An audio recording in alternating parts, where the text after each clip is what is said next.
morning, good afternoon, good evening, everybody. However you happen to be watching and or listening to this, I want to welcome you to the latest episode of the Gaming Circle podcast.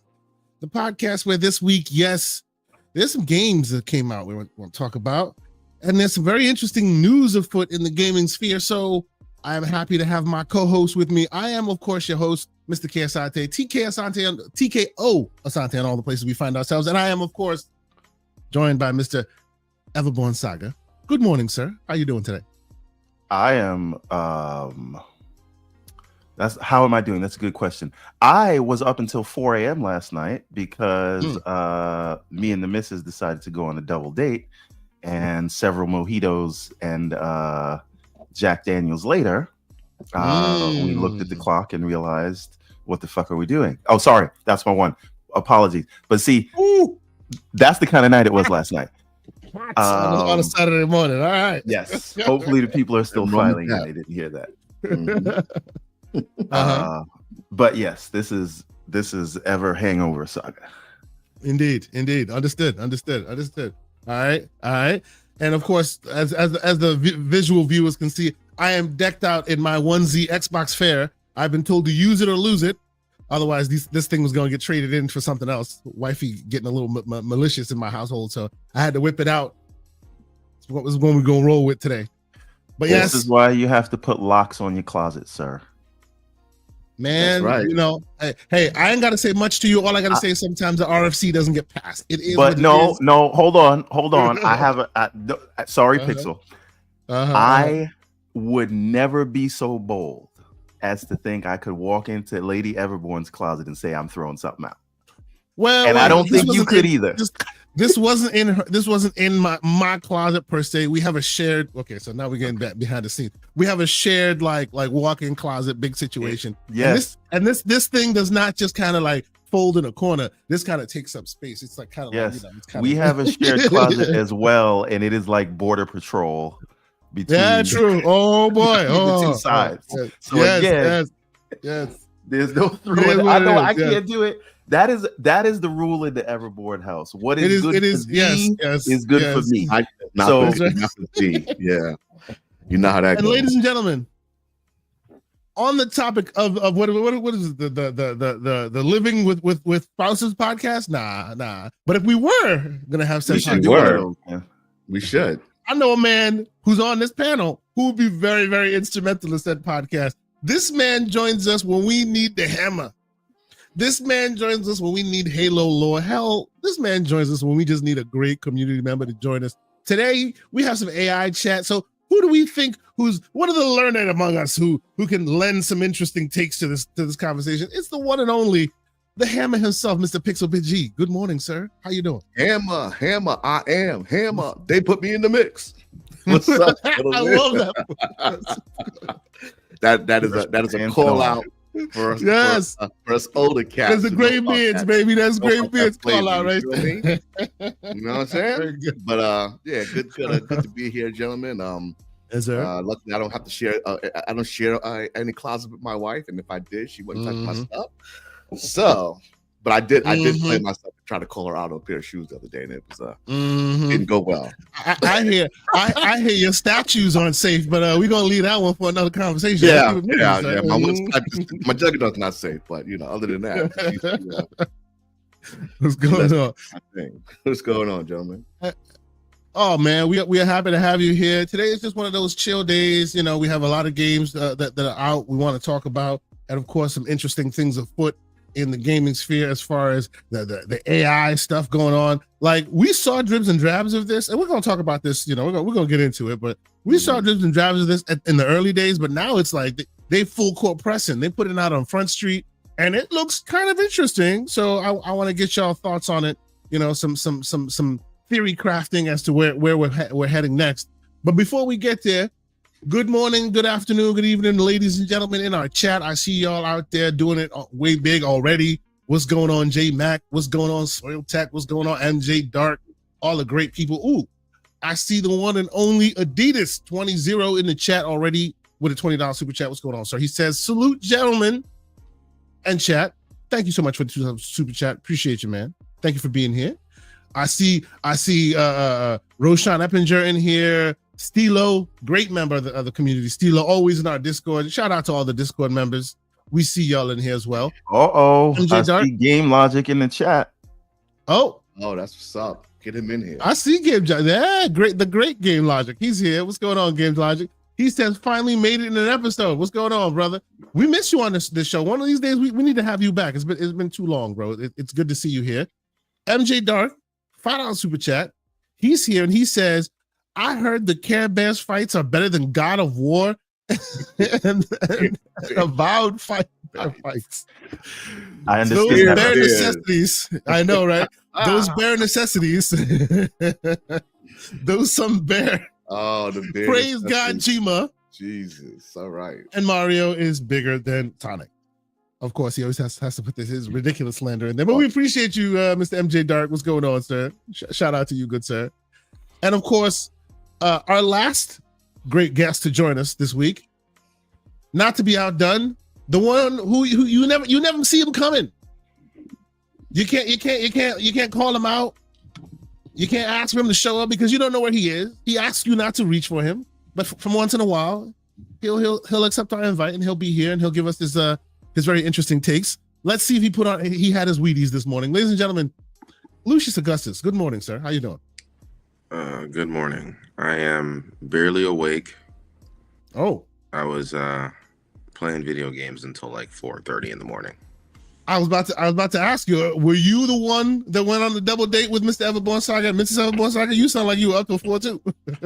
I didn't have anywhere near as much fun as they did. So I don't know. Okay. Well, is this hate talk towards Avowed, sir? Because I think that's what you were playing, no? Oh yeah, I was playing a lot of Avowed. I'm 70 hours in. Jesus Christ. Nice. Yeah, the no lifers are in this room. This is what it is. Like we got rookie numbers, bro. What's up? We gonna talk about this today. We're gonna talk a whole bunch of things. So I'm happy to be here. Oh, I do have a question. One of the things we did last night before we hit up the restaurant and the bar was we went to see I'm about to say Captain America. PG-13, sir. Oh, okay. I know. Captain America: Brave New World. Yeah. Has anyone or everyone on the panel seen this yet? Have not seen I'm going to see this. I'm going to see either tonight or So, tomorrow night. I haven't decided. We'll do an on the reel on it next week. Nice. Okay. Very good. Very good. I hear it's very good. Unless you come to the Discord, where we'll probably talk about it later. Hey, there you go. What's going on? 108 Dragons TV was good, man. Good to see you. When are we gonna get Lemon back in here? We got to get him back on the show too. It's been a minute. We got to get him back on the show. Oh, and because no slander gets unchecked in our Discord and in our chat, the great Erodimus says I don't see him because of his PCMR hate.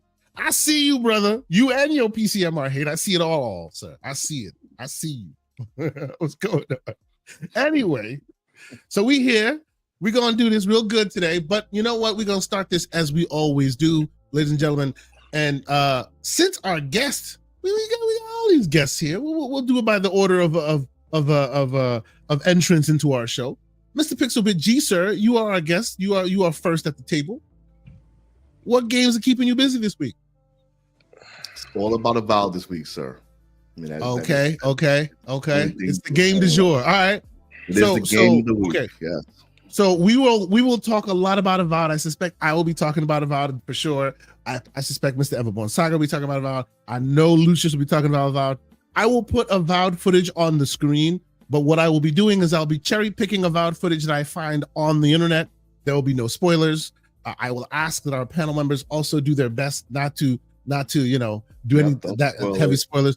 But if you've been playing Avowed, I'm sure you know that a lot of it is the journey rather than its destination. It's very much almost Skyrim in its way. It's all about your experience rather than the experience. So, with that in mind, Pixel, please, how's your experience been now? My experience is that it's not like Skyrim at all. Okay, speak on it. Speak on it. Yes. Game. Okay. So it is.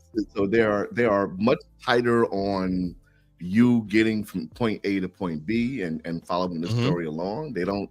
While they give you a lot of distractions, the concept of the game isn't to keep you in this world forever. Right. I actually played some Starfield this morning, to remind me of the difference, right? Where it's that universe kind of just wants you to sit in the universe and do a bunch of other nonsense that isn't related to the game. Not nonsense. Like, I love the game, I have like 900 hours. But this game is more focused, right? It's smaller, it's more focused. So you kind of you're kind of always moving forward, even if you're going on side missions. So so far, man, I'm loving it. I'm really loving it. I played it. I just got to the second island now. I think I'm like level 7 or 8.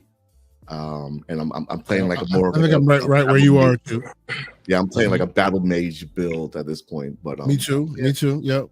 It's definitely a game. I'm probably the first game I beat this year at this point. So yeah, loving it. Very nice. Very nice. Very nice. Well, since we are in the Avowed block, because we're all probably going to be talking about it. How about you, Lucius? Talk to me about Avowed, man. I've been playing a lot of this game. He's the lore master now. The game is pretty damn good. Yeah, just like what Pixel said, I think that comparison is the thief of joy. Play games, enjoy the games that you're playing. I'm not saying that you can't be like, oh, I'd want this game to be like this, or I'd much rather if it was like this. That's totally understandable. But some of the capping that I've seen recently about and by the way, because you're bringing this up real quick, let me put a quick pin and just say I have a topic that I want to discuss later with you guys, because Avowed has been such a hot topic. Just so you guys are aware, I want to discuss, and we talked about this with Infinite Umbra yesterday in the DMs, which I thought was a very fruitful discussion. So I want to bring it on the show here. I want to discuss what fundamentally is an RPG in today's world. Sure. But yes. But continue. Here's my two biggest problems with people nowadays is, one, they always think to themselves, hey, this game has done something incredible. This game is now the standard. That's not what standard means. That's not what it means at all. Just because a game has hit a new echelon, has hit a new peak, does not mean every single game has to be that game now. Because in a world where you're doing that, making games becomes unsustainable, because adding every single feature inside of a game is not something that you can do, because you don't have the subject matter experts necessary to be able to make that happen. You can't get experts in everything. You have to pick and choose. But anyway, like we'll move past that. And the second thing that I have an issue with people is that they love to hate on Bethesda games when Bethesda games come out. They love to see all the problems that Bethesda games does, but they never care about all the systems, all the intricate connecting weaves of how the game works, how it interacts with each other. They never give a shit about that. The only time that they seem to care about Bethesda games and all the intricacies and all the systems and everything that they have inside of them is when they are comparing them to another game. I don't know what you're talking about, Lucius. I think Avowed needs FMV cutscenes where you don't actually play, and I think there needs to be a companion who's very annoying and tells you how to solve all the puzzles. and I think it should be over the shoulder strictly, and you shouldn't be able to jump. So before we get too much into the glazing of Avowed, because I know we all have a lot of great aspects to Avowed that we want to talk about, right? Let us delve a little deeper into some of the criticisms that we've seen. Wait. I want you to go ahead. Yeah, go ahead. I want to talk about the games we're playing, because Avowed's going to be a long topic this week. So okay. Let me just give you want to divert. Let's divert. Yeah, let's divert. Okay. This week, I'm playing Avowed. I'm maybe 6 or 8 hours. We'll get back to Avowed. Continue. Yes. Yeah. But I am also playing. Okay, this is funny. Remember Sonic Superstars? I famously lost a bet about that game where I had to change my name for a week on the Oh, timeline sir. to Sonic. I remember Sonic Superstar, sir. I remember Sonic Superstar. Now, because I lost that bet, I think in hindsight I was a little too harsh on the game. You was calling it just okay. You were salty, yes. Right. And I initially played it on the Xbox on the 4K TV, but there was recently a Sega sale where and there's a lot of stuff on sale, right? Aaron says Sonic Superstars was cool. The co-op was trash though. I don't maybe it was, but I've never played the co-op. But the point that I'm getting at, it's only $17 right now on Steam. And so I already owned it on Xbox, but I said $17 is worth the double dip. You can also get Shadow Generations right now for like $35. And if you want to pre-purchase Shinobi, it's like $5 off. But anyway, there's a Sega sale. When are they sending you checks, bro? When are they sending you checks? You're worse than you're worse than Infinite Unreal Umbra. Like, what are we doing? Playing Sonic Superstars on a handheld. I don't know what it is about playing that game on a handheld. When I tell you I was taken back to my days on the bus with the Game Gear, like, I don't know what it is. And the graphics did not impress me on the 4K screen, but on the handheld, it's a sight to behold. So I just feel like this thing was probably made specifically with the Switch in mind. And that's not the way I played it, but playing this thing on handheld is a very good experience. I'm gonna just let Mr. Logic's astute observation just sit real quick here. I'm just saying, $17 is worth checking it out. If you have a Steam Deck, if you have any of the handheld devices, check it out. I'm telling you, you're gonna get all the nostalgia vibes. They did good work here, and I did not give them credit for it at the time. So that is one thing. And we always fall right into this thing, right? We just fall right into. If nothing else, my man is 1,000% consistent. On code. You gotta respect that. He's on code. When it comes to Sega, always. I love you, bro. I love you. So then there's another indie game that I tried. It's called Somber Echoes. Okay, I think I've heard that. Yeah, talk about it. I think it's like $5 off. So it's normally $30. You can get it for $25, or it's $25. You can get it for $20. The production value is very high, like in terms of like the effects on screen and the voice acting. The whole thing is voice acted. There's like a narrator that's explaining what you do, but it's a Metroidvania. The trailer gives it Metroid, like OG Metroid vibes, but in playing it itself, I'm not really vibing with the character animations.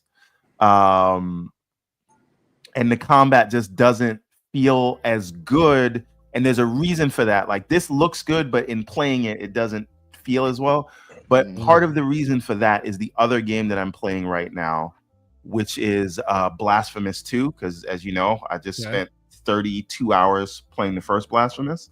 And so playing this at the same time as Blasphemous shows a lot of holes in this. So the production value doesn't really save it for me. I don't know if I'd recommend it for $20.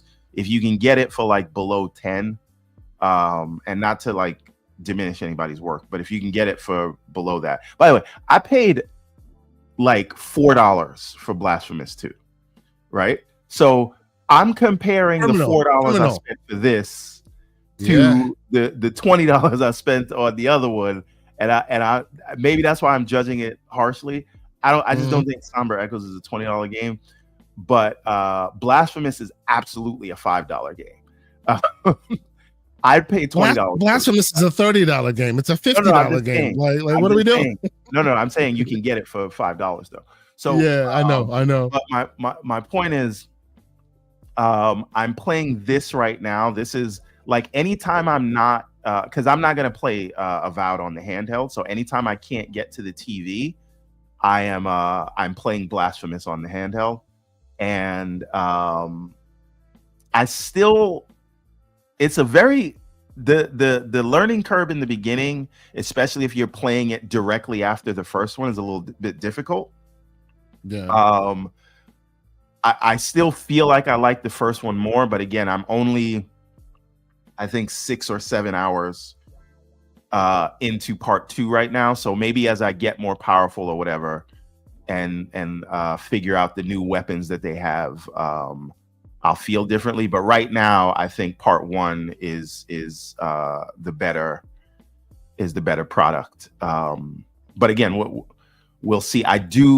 Everything here does feel very tight. The combat and everything. It just felt a little bit tighter in the first one. So definitely recommend Blasphemous 2. Go to CD Keys or one of the other ones. You can get it for like $5. Yep. It'll be the best $5 you ever spend this year. Like, get a Starbucks coffee or get a game that'll last you 30 hours. This is what I'm saying. So highly recommend Blasphemous 2. And again, try, if you have a handheld, try Sonic Superstars. You're gonna get all the nostalgia. I thought you were gonna talk about the other Sonic property. No. So about that, the one we played was actually demo 2, because I went to download it again. I thought so. It is the same one, isn't it? It was like, it named the file, when it says the 1 after it. So you're like, oh, I downloaded this already. So it's actually the same game. But we played it already. I was gonna play it again, but you should check this out, Sonic Galactic. For those that didn't know, put it on the screen if you can. Google Sonic Galactic. It's a fan-made Sonic project that is probably better than a lot of the 2D Sonic stuff that they've done since Sonic Mania. It's probably going to be the best Sonic you played in 2D since Sonic Mania. It's free. There's a demo of it out right now. It's it'll take you maybe, I don't know, 2-3 hours to beat. You never got to these levels, right? You said you never got to see these. I did. This is what you did see. Yeah. It's the other one you didn't see. Okay. Yeah. So it's basically taking it back to the Sega Saturn art style, but with really like upped animations. And like the same way they brought this Sonic Mania team in house, I hope Sega brings these guys in to flesh this thing out, because more people really need to experience this. They've given the characters new powers. The level design is really thoughtful. They've got the momentum right. If you are at all, maybe you've fallen out of love with Sonic because you don't have taste, right? But if you remember, because you don't have taste, if you remember Sonic fondly, and you remember the days when you feel like it was good, this is that. It's the Sonic you remember, not the Sonic you get. But this is really what Sonic 4 should have been. He can't confirm that one because that would slow down the checks. Never mind. You gotta ignore that slander right there, man. Gotta ignore that. Absolutely. Not today, Didn't happen. Not today. Yeah, you didn't even say nothing, but he's concerned. So but this is a demo. You have to Google it to get it. You can go to sonicgalactic.com. You can get a download right there. What is Paris talking about? And you know what? I'm not gonna do it. That's bait. To quote Mad Max, that's bait. But yes, welcome, Paris. Google Sonic Galactic. Get this right now. It's totally free and absolutely worth your time. I co-sign. It's absolutely great. On a handheld, like you could put it to the lowest. Like this thing can be played for hours, and you're getting like, it is very good. Like not just good for a Sonic game, it is genuinely great. Co-sign for sure. So what else you playing? That's enough Sonic glazing. We can if anyone else now? They want to check it in the mail. All right, keep going. Listen, I gotta earn a living, man. I feel you. All right, well, okay. So before we go back down the path of Avowed, because we are all going to be down that path of Avowed, let me talk about a game that I have been playing. And of course, this is a game that I've been playing like off and on, as I do among all the other crazy games I play. I always like to have a game that's like really like a AAA game, the game that everybody's talking about, you want to be a part of the conversation, and something that's interesting that's taking your time like it does everywhere else. But then of course there's that one thing that you sip finely, like a fine wine for some time, and these tend to be indie games for me, and this game specifically has been a game that I've been playing for a few months now. It is on Game Pass, but some months ago, they did send me a code for it, so shout out to them for doing so.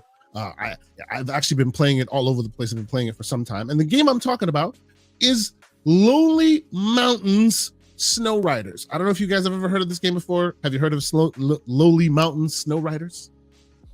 This is okay. So this is from the team that made Lonely Mountains Downhill. They made that the snow bike game, and they made this game. It is tranquil, it is peaceful, it is awesome. And of course, you don't have to take my word for it. The great Sika Mechanico, co-founder of Xbox Era, is here to tell you that he co-signs how awesome that game is. Welcome, sir. Appreciate you being here. This game is epic. It's awesome. It's so zen. Like, I'm listening to a podcast, I'm doing something in the office, something else, whatever, and I got this I'm playing this while I got a podcast in the background. The music is tranquil. You will die a lot. You will fail a lot, like a lot. But every time you fail, it's one of those games where you fail because you just didn't do that movement correctly. The next time you'll get it right. Boom, you press the X button, you're right back at it. It has that excellent replay, like continue to replay again. And of course, those of us who are a sticklers for perfection, you'll be, another run. Hours later, you're still on another run, right? And you'll just quickly be back at it. I really, really, really love this game. I'm pretty sure it's been on Game Pass for a while now. I've been playing it off and on for a while. In between my Indiana Jones, in between my Avowed, in between all the other interesting games that I've been playing, like, I can't stop playing this game because it's just, I'm not trying to get no achievements. I'm not trying to beat anybody. There is no real story to it. It's just, I got my snow bike, my skis on. I wish there was some snowboarding. It might be. I haven't really checked, but I got the skis on. The controls are very, very tight. It reminds me of the good old days of SSX. Not necessarily the tricks. There are some tricks to be done in here too, right? But it's more about just that traversal, that tranquil traversal, and just like, it's just you and the board, you and the tricks, you and the slope. Can you make it after like the 18th run? You're still at it because you're so close. You can do it. It's awesome. I love this game. I have been playing this game religiously. Again, I was provided a code, but even before that, I was playing it on Game Pass. It's on Game Pass right now. If you have Game Pass, this should be in your rotation. So yes, Lonely Mountains Snow Riders. Y'all should be playing this game. It is freaking awesome. I love it. They apparently also have a bike game as well. Yes. Lonely Mountains Downhill as well. Lonely Mountains Downhill. I was playing that way back in the day as well. Yes. These are the games that I keep Game Pass for. I think this game is like perfection. It's so good. It's just so good. What were you gonna say, Everborn? No. I just want to shout out our amazing chat for these 2D platformer call outs. We got Aaron saying having elite taste is knowing Rayman is undefeated as a platformer. No doubt. Karate Laundromat. Shantae is also a good platformer. If you know. Monster Boy. I remember they did the remake recently for Dragon's Trap, and then they did another one after that. It's like, if you these are quality call outs here. So yes, sir. Chat, obviously, Gamer Logic calling out one of my favorite platformers. This is what actually reminds me of when I play Snow Riders. It reminds me of Ali World. I love that. The people who made the soundtrack to that game, like, they need to start their own club, because I'll be there every night. Music was amazing. This was a skateboarding game, like, all so epic in its execution, also very tranquil, and so Ali World 1 and 2, great call outs. Like I love those games too. Yeah. So it's just my style of game. That tranquil, ain't got to shoot somebody. You know what I mean? You're just trying to get down a hill. You know what I mean? Maybe do some tricks. The very peaceful, very great gameplay aesthetics. It's just awesome. It's awesome. So again, shout out to the developer team. Shout out to them for providing me the code. But even if they hadn't, I'd be talking about this thing. Game is great. If you're like me and you need a palate cleanser, keep this one in the rotation. It's awesome. So I've been playing that. On the panel, any gentlemen, anyone interested in this? Are you guys palate cleanser gamers as well, like me, or is it like I know Everborn? You're just like I have to know life a game, or I can't finish it. Anybody else like do me? it's still about deck builders for me. That the okay. The secondary game that I play is None Shall Intrude, which is like a dragon. It's like a dragon based card game. It's pretty good. It's on Steam. It's pretty cheap, but it's like strategy as you build out your deck. Then you have like these enemy stages that you have to go through, as well as boss fights, and then it's limited to I think 16 moves for the entirety of a run. But like it has a really nice ramp up for like when you build power for the game. So this has been like my side crack right here. I like the art style. Real cool. Yeah, it's really nice. And then since I've been playing this, Steam is now recommending me nothing but deck builders, which I'm fine with because I'll buy them all. But if you ever played like Monster Train, which was a deck builder that came out like Monster Train, years ago, a couple years ago. Yeah. It was on Game Almost AAA looking. The graphics were great, right? Yeah. I remember really that. Nice cartoon side action game. Three levels kind of action game. Really dope. This is kind of in that same vein. And then you have like this crazy dude who's like this general, and they're designed to kill you. And then there's on top of it, there's additional like modifiers that you can add as you build, as you win matches. So now that I'm like level 20, then you open up all the modifiers, and then you get like even harder game. It's really nice. It's really good. It's a nice little travel game. So if you're remotely into card builder, the deck builder games, this is definitely one to try out. Very nice. I appreciate it. Now, Lucius, sir, I know you were talking about Avowed. Has anything else besides Avowed crossed your path, or are we heading straight into Avowed talk now? I've been playing Marvel Rivals. Okay. Every now and then, just to kind of keep up with what's happening with the season. They just introduced The Thing and the Human Torch. I got to play the Human Torch last night. He was very fun. His kit is actually very interesting, as he's a flying type hero who his primary attack is kind of like a shotgun, and it obviously has some distance modifiers when it comes to how much damage you're doing, because it's kind of like a shotgun. And yeah, the game is still fun. Unfortunately, we have the publishers who we'll talk about. That's the story we're going to talk about. We're going to get to it. Wilding out, and this is at least part of the reason why I say that you introducing AI tools that make the game for you isn't necessarily going to fix the problem in gaming, when a large release such as Marvel Rivals, that has made so much money and continues to make so much money and continues to be one of the most played games on Steam and pretty much on every platform that it's on, one of the fewest games that has been able to break through the veil, and yet even those people aren't safe. We're going to talk about it. We're going to get there. But you know what? This before game we get still there, seems to stand the test of time. It's seeming to have pierced that veil of live service black hole game. It may stand that test of time. You think so, Lucius? I know. We'll see. I think the latest news notwithstanding, I think the 6-month mark is always important, right? I think these, if your live service can survive and have a significant amount of people for 6 months, then I think that you're here for the long run. But I find that like a lot of the times these publishers end up making some sort of mistake that destroys their momentum, and they're not able to live as long as they would like to. Now, this is me assuming that this recent move might be one of those things, but maybe it's not. Maybe it's not as detrimental of a mistake, and they continue to do well. They obviously have the Marvel IP, so that they have that going for them in comparison to anything else. And they've obviously created a pretty good, feedback loop when it comes to the way that the game plays. So we'll see. I do like the game. I do like playing with friends. So we'll see how far it goes.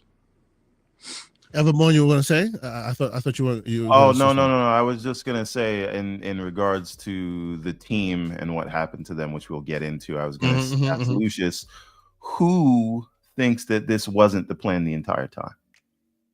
Oh, sir. And you know what? Screw that. This is our show. We can do it any way we want. Let's talk about it. Now, what are we talking about? We are talking about the idea that this game, Marvel Rivals, super successful as it is. Everyone's loving it. Even those of us who are not necessarily black hole game lovers or live service game lovers are very much tempted by it, myself included. And now we're hearing, among its success, we are also hearing that the publishers of the Marvel Rivals IP have decided to fire its Seattle-based developers and continue its sustained team, the seasonal support in its native its native. Is it Japan or China? I think it's China. NetEase. China. Right? Yeah, it's native China, which obviously China sent. Okay. I was thinking it. Somebody said it. Okay. There will be none of that. None of that. No. Anyway.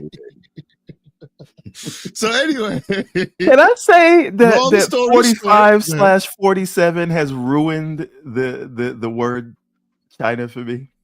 Ruined many words, man. With ruined fake news. Ruined so many things. Anyway.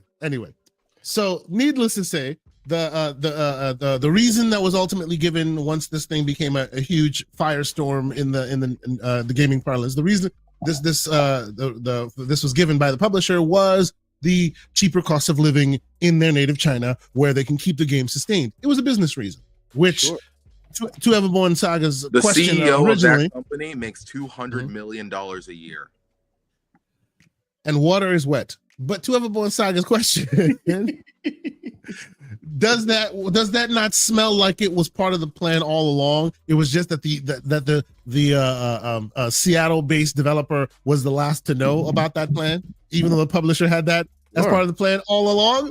I'll start with you there, Pixel. What you think? I haven't given it much thought, but it sure does sound like it, doesn't it? It's like we need to learn how you do this thing and do it well so that we can now steal it and move on with our lives, which is a very Chinese thing to do in technology. So shout out to the great Sycamore. He's here and he wants to correct the record. He says they didn't just pull the Seattle-based one; they pulled all of the foreign ones. All foreign studios. Chinese. Wow. Yes. All right. Yes. I mean, hey man, when money's hot, you rely on your cheap cost of living. Except this is a move in where, hey, we're not doing as well as we need to X, Y, and Z. Let's try to pivot so that way. That's why you would make this sort of move. But when you're making hand over fist sort of money, I don't know somebody a move like this right now is necessary. And then somebody walks in the door and goes, you're making $1 million zillion. You could be making $1 million zillion $1 trillion. You just need to get rid of all this expensive weight over here. Businessman. Well, honestly, but it's not even close. This Seattle team can't have cost them more than like $2 million a year because it was only like 18 people. I mean, I'll tell you honestly, the cost of living in Seattle is so cost prohibitive that where I work, I should be able to hire someone specifically in Seattle for a job that I need done in Seattle. I'm not allowed to do that because specifically the cost of living in Seattle. Just anecdotally, Let me ask you a question though. And I don't know the answer to this, so this is not like leading the witness or whatever. Would this have anything to do with this sort of ongoing geopolitical, not just tariffs, but also negotiating current administration and blah No, blah I We're mean, blah. we're all taking our balls and going home. Yeah, Yeah, the timing of it. I meant that. is I the meant that. problem. In the dodgeball sense. Sure. But it's part of it is just the timing, right? It Yeah. will be one thing. This game, how long has this game been out now? A couple of months. It came out late last year. Hasn't been out very long, right? So it's like you're literally just after your initial launch and maybe like 1 or 2 updates or something like that, right? They had some additional character drops recently. So I don't know. I mean, we'll see. Like, will they be able to maintain the cadence? Like, do they understand enough about it now so they can continue to move forward with this, or will it die out because of the decision, right? But it is kind of dubious. Lucius, now you decided to move forward with getting rid of everybody now they're just hot. Yeah, Lucius, that was the concern you brought up that I thought was very apt, right? As a person who plays this game a lot, right? The first thing that the gamers and the ones who enjoy this game would say is, "Oh man, now that level of quality is probably going to drop," right? Is that your fear? Yeah, pretty much. I'm afraid that the gameplay, these guys were the ones who helped develop the gameplay loop, not just like, oh, we helped you. Like, no.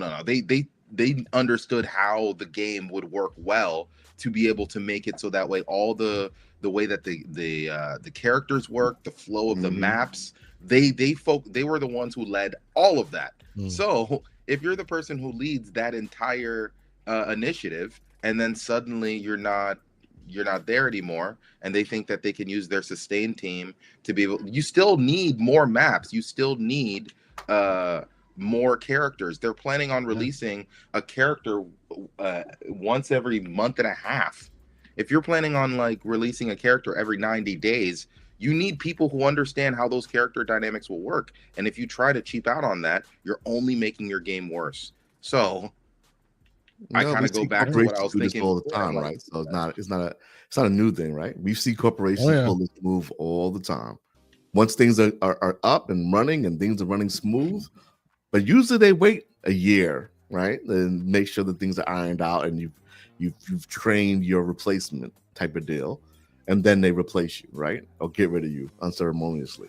So yeah, it's just it's the speed of it that I find interesting, because being just released is kind of quick to make this kind of move on a game that you need to sustain forever. You hope. So we'll see. Everborn, you were going to say Everborn?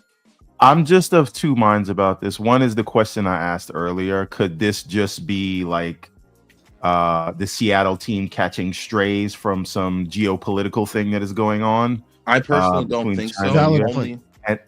Only because like it was only a 10% tariff, and if you're ordering but there's more than tariffs going on, right?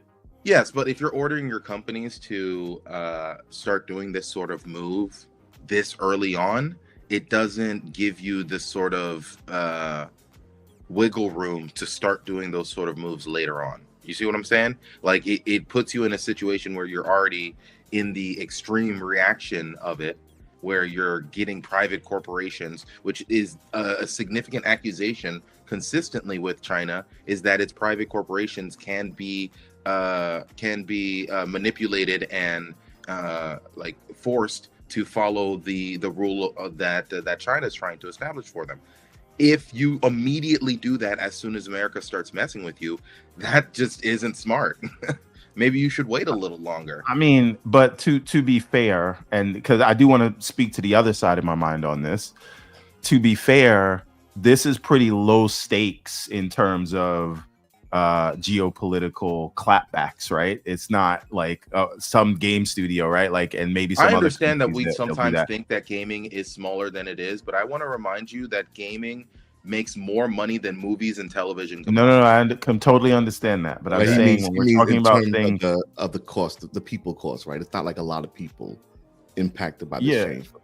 Okay. Yeah. I see what you mean. And now the other half of it, the cynical side, is what if this was the plan the whole time? What if Disney would not have given a contract to NetEase by themselves to be completely developed offshore? And the only way Disney's comfortable signing this contract is if you have those Seattle devs. And as soon as you have the game come out and then it's printing money, it is see you later, alligator. So let me tell you services this. are no longer Let, needed. let me and let me speak And really then quickly. Disney to doesn't Everborn go back Saga's now point. because they're looking at all the money they're making. Yes. So quickly to what Everborn Saga's talking about, right? So in my industry where I work in a place with managed service providers, right? Where they undercut each other to become your next managed service provider. Basically, they'll come in and they'll say, oh, your current managed service provider, what is that? A company that you call to for everything, right? We talked about this not too long on the show when we're talking about Halo Studios switching from a contract company to managed service providers, right? Yeah. So in this instance, they'll come in and they'll go, oh, you're paying $5 million a year. I'm making up numbers. You're paying $5 million a year. We'll give it to you for $3 million a year, $2 million, $1 million a year. Ridiculous numbers, right? And they know that they're trying to earn your business, and in so doing, they will like cut themselves bare to a minimum level to the point where they're making no money on the deal, because they know that year 2, year 3, they're going to get rid of all of the first team that costs that much and put in, for lack of a better term, monkeys. I'm sorry, right? Because then it's cost effective for them to keep running that business, right? For them, the managed service provider that's providing you the awesome deal, it is more valuable to get you in the door, and then they'll talk about the extras later, right? That's what I think is happening. I honestly think like Everborn is really onto something, where the initial thing was, yo, this is a great deal. Do you know the hot button that Marvel is right now? We'll do whatever we can to get in the door, even if it means cutting ourselves bare when it comes to financially, right? But year 2, year 3, when the financials are coming back and Disney's happy, we'll move everything in-house, right? Which will cut our overhead drastically, and now there goes our profits. This was always part of the plan. And if it wasn't, it's not business. It's not smart business. I really think it is. Another real world examples of things like this. Yeah. I work with several print providers for the Everborn comics or whatever, because we do the hardcovers and the paperbacks, whatever. And when this is something I learned the hard way. When you first meet a printer and they give you a quote, the quote will be great, and they'll give you the best quality paper and ink, and it'll be amazing, right? You do one order for them, smaller, as a kind of a test run, couple hundred books or whatever, and then you say, all right, these guys, their quality is good, so when you make that other order of 1,000, 1,500, whatever, that's when you get the I almost did it. You get the BS paper, you get the binding coming apart, you get like 10% of the books like having damages to the point where you can't sell them. That's what they do. They rope you in with one thing, high quality, and then switch to the not so much. And the reason why they do that is because they know that the people that are in the decision-making processes and what we're describing here is very apples to apples to what's happening here, I think. Right. The reason why they do that, this happens this way, is because people like us who are close to it, people like us who maybe work on the project, or people like us who know those pitfalls, because we're the ones that are the troubleshooters that are in the trenches. We're never at the decision-making table when these conversations are being had. They are being had at the margins, right? And after the margins after the ink is dry, then they come down to you and they go, oh, by the way, this is what has happened. And you put your hands in the air and go, what the hell? Like, what? This is what's happening. And I'm speaking from like so close personal experience. Y'all have no idea. Same here. So fresh, you have no idea. This is what is happening right now. So the teams that have been sustaining this woke up one morning and they went, oh, so all those other like assistant teams that were helping us, yeah, we were training our own replacements. That's what's happening here, I suspect. But it is what it is. What I guess what we'll have to see from all of this is, are the replacements trained well enough? Are they able to? Because here's the thing with a live service game, right? It is there's so much to it in terms of community engagement and creating a game economy that feels enticing, and then balancing that with the amount of new content and how often you can produce it. And a lot of these companies are very good at things like this, right? Like the NetEases or whatever's of the world, the Yohoverse or whatever. But hero shooter is very different than a sort of Genshin Impact MMO kind of thing. So true. And that Genshin Impact is probably an old reference at this point. You got to do like Zenless, whatever, or Withering, Zenless Zone Zero. Yes. But my point is, are they going to be able to keep the zeitgeist going on a game like this? Because the what you're IP saying alone will only carry you so far. If I understand what you're saying, all the others that you described are within their genre of influence, and others come to them because of that. This is one of the first IPs or the first genres where they're kind of outside of their comfort zone. This is not usually what that region is known for as far as gameplay and gaming elements and the IP and Marvel and all that. You wonder if they'll be able to sustain. Well, I have no idea if they'll be able to sustain, but that's the thing to watch out for to whether we're going to know if this is a good idea or not. Because again, the IP can only take you so far, and I will point you to multiverses to tell you that, right? The IP is only going to get people to look at you. You have to have a product behind Avengers is also another example. Right, exactly. Yeah, true, very true. Yeah. So people, a lot of people discount this and say, "Oh, it's because it's Marvel." It's not. Right, like that. Yeah, Marvel's kind of lost its. Marvel's lost its the rose is off the bloom a little bit on Marvel. It's got to be more than that now at this point, I think. Yeah, you guys are right on that point. But okay, so let us take a quick pause and let me say, shout out to all the great people that are watching, over 200 on all the various platforms that we happen to be broadcasting. If you happen to be on the YouTubes, please hit that like button. Let others know that we might be watching this, what we hear. Roshan Eppinger's asking Everborn Saga, have you changed your mic, sir? Is that a good thing or a bad thing, Roshan? We're always very sensitive to the audio around here, so please let us know. But anyway, thank you guys so much for being here. Hit the like button if you haven't done so. On all the various other platforms, maybe you want to. So I don't know. You're standing while you're doing. Oh, okay. See, today I'm sitting and you're standing. It is what it is. Yes. But okay, my watch, like a gerbil, just told me it's time to stand up now. So I'm like, I guess I got to stand up. He's got to stand up. Understood. Happens to me all the time. So before we get back into it, let me read the super chat, and I think this super chat will get us right back into where we want to be. And this is by the great Soil Tech, and he says he's gonna start a low to mid-range battle mage build on Avowed. He's gonna call it Intel. Thoughts? Please hit the like button. I see what he did there. I see what he did there. That's a nice one. You know what? We should talk about our Avowed builds. I'll go first, and then speak on it. Speak on your Avowed. So yes. What I'm doing, because I'm first of all, I'm playing all third person. I didn't even I did that in the opening setting, so I didn't even start the game in first person switch.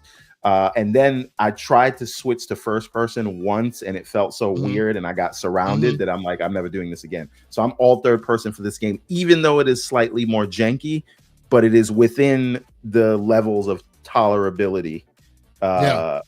It's in the tolerable threshold of jankiness for the third person mode. But I have a great sword in one hand, right, which I'm doing bleed damage on.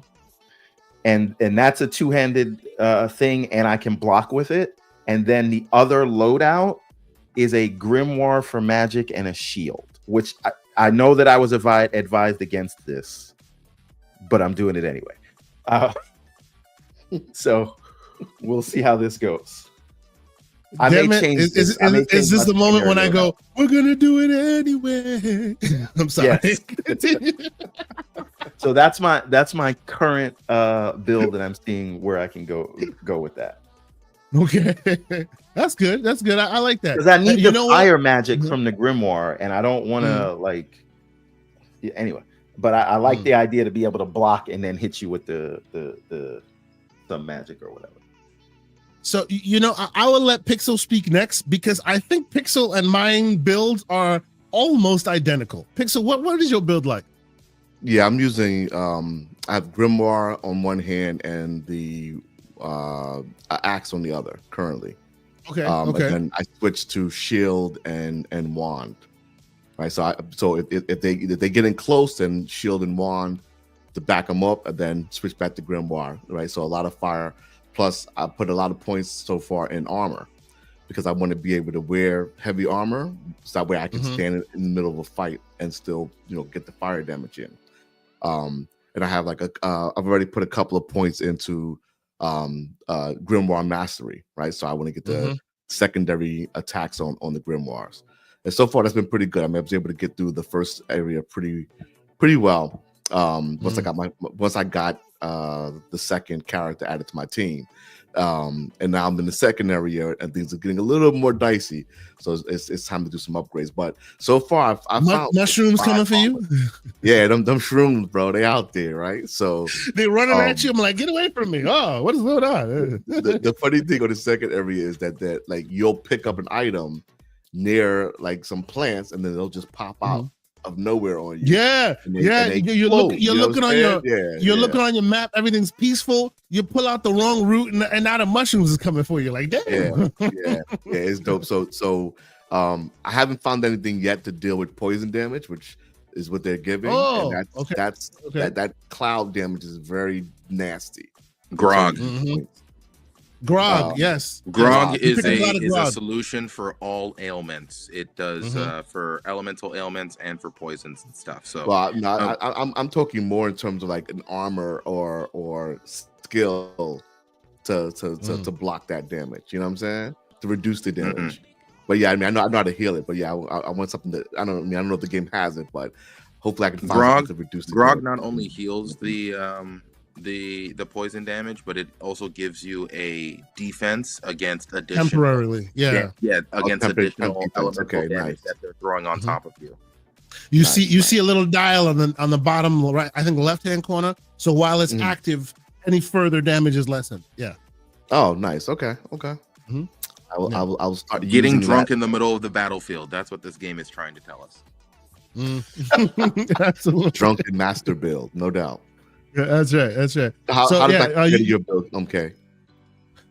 Actually, you guys are looking at my build, and there are differences. I thought we were very similar, but I've switched it up a little bit. I've been doing Grimoire on the left hand side, in my left hand, and a wand on the right hand side. So I've been literally doing like the Hogwarts Legacy, like full Hogwarts Legacy, right? And then the other loadout. Mute his mic. Stop hating, bro. What? Seriously, I'm not a Harry Potter fan. It's just a little wand. It's very cute. It's very cute. Some backstory for folks who weren't in the Discord, right? As far as Everborn is concerned, if you're a pansy, if you're using a wand, real wizards use a staff, right? Thank you very much. And they're all in white. This is some sort of weird male like fragility thing, and where he's comparing it to some sort of phallic thing, and because the wand's smaller, he's just kind of like. See, I didn't even make that connection. My short curvy staff will outdo you and your staff, sir. I'm just saying. This is what it's all about. There's no phallic to this argument. This is what people said during the Discord conversation when this. Those people wasn't me. I must have missed that part. Yeah. Glad I did. All right. Let us take a break and get our composure real quick, because I want to read this super chat. Damn, y'all need to calm down. Wizard should have a long beard, a staff, and a roll. They should say, "I arrived precisely when I wanted to." Exactly. And then they should say, "Run, you fools."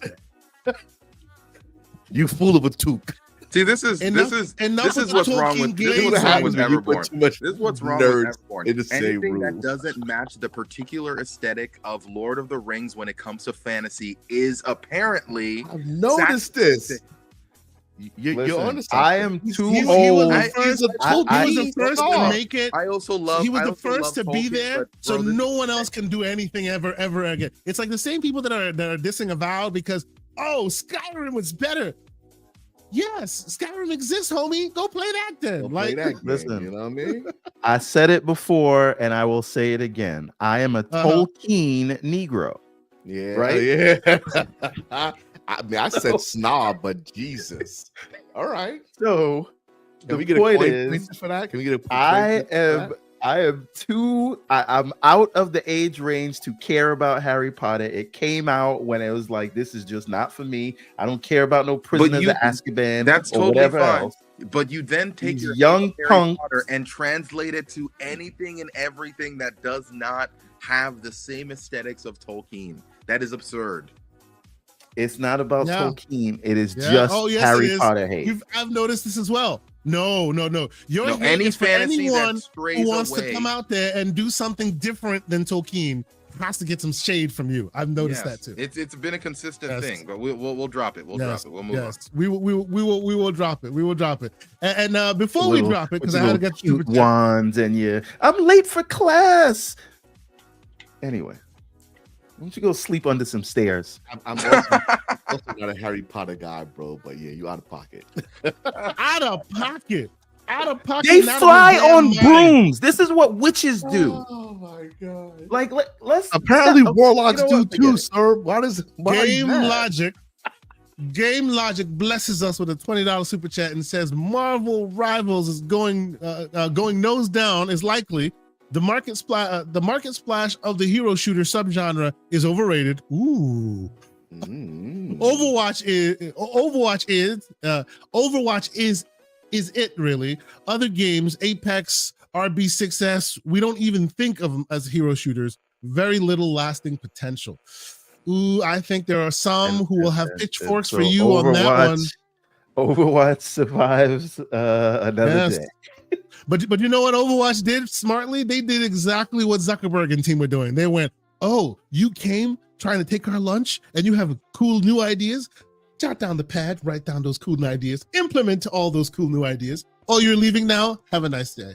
So yes, Overwatch now has all the third-person features, has all the really interesting things that Marvel Rivals brought to bear, and they're just sitting there going, we shall see. So I do suspect that he may be right on this one, that Overwatch will probably be the one that wins out in the deal. I gotta say though, in the battle of IPs, I'm still a Marvel zombie, so I will always at least tip my cap to Marvel Rivals for giving it a shot in this way. So there's that. Speaking of being right, check out that Paris comment. Paris says Avowed is a fantastic game, and I love that people who haven't played, who haven't spent 20 seconds playing it, are the ones with the loudest voices against it. Sir, no truer words have been spoken. Yeah, the normal no thing truer words, online, isn't it? No truer words. No truer words. Ooh, and a quick question by Mr. Web Dave. I saw you, Web Dave. He says, "Am I going to the Summit Game Fest this June, sir?" The DMs are open. Let's talk. We're gonna talk about it. Everborn, sorry, we're gonna have a conversation because that's a pertinent question. Yeah, anyway, I gotta have a conversation about that thing we talked about in the green room. Genuinely don't know what I'm gonna do. I might flip a coin by the end of the show. So let us flip this thing as he's flipping his coin. Let us before we move on, please. I want to. No, I'm still sticking in Avowed. Keep going. Okay. Yeah. Let's flip back to Avowed. You're next. Yeah. Go ahead. Speak. I'm level 26. You're probably the one who's played the most of this out of all of us. Yes. Yeah. I started playing when the early access released. Exactly when the early access released. Don't tell my boss.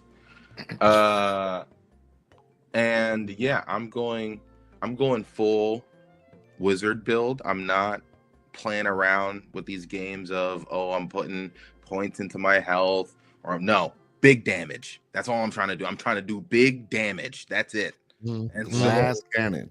And like so a glass cannon build as usual with the mage, and it's incredibly fun. You can if you catch some enemies unaware, you can wipe out like half of them before they even get a chance to respond. So, and I want to talk about something that someone just mentioned there. AA over AAA. Now, wait, Lucius, before you finish that, I just want to shout out Game Logic. We appreciate you in the chat. We got to get you back on soon, sir. Yes, sir. Have a great day with the daddy-daughter. Indeed. Shout out to you, good sir.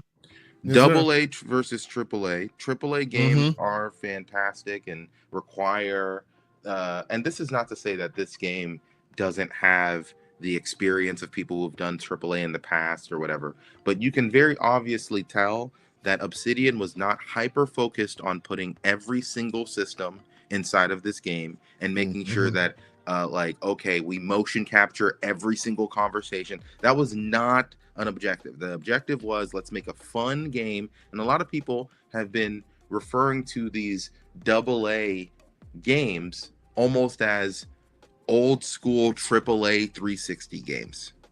Right? People have referred to this when it came to Space Marine 2, which was a fantastic experience. If you guys haven't had a chance to be able to play that, but that had all the bells and whistles, at least visually, of a AAA game. But it was very simplistic. It was very, very focused. It knew what it was trying to do. It had very particular features here or there, but it didn't have like a crafting system. It didn't. That was completely unnecessary for a type of game. Need it. That was that. Didn't need it. It didn't need all that. Yes, right. It only made exactly what was needed. And sure, it gives you the visuals of AAA, but it doesn't give you any of the other stuff of AAA, which is like the voting by committee, the game almost feeling as if it, like a robot made it, because it just doesn't flow well. Like these sort of games are hyper focused and made by people. And when you have a game like that, you typically have some good managers that are able to like make good decisions, and B, because it's limited in scope, you're not spending 7 years making the game.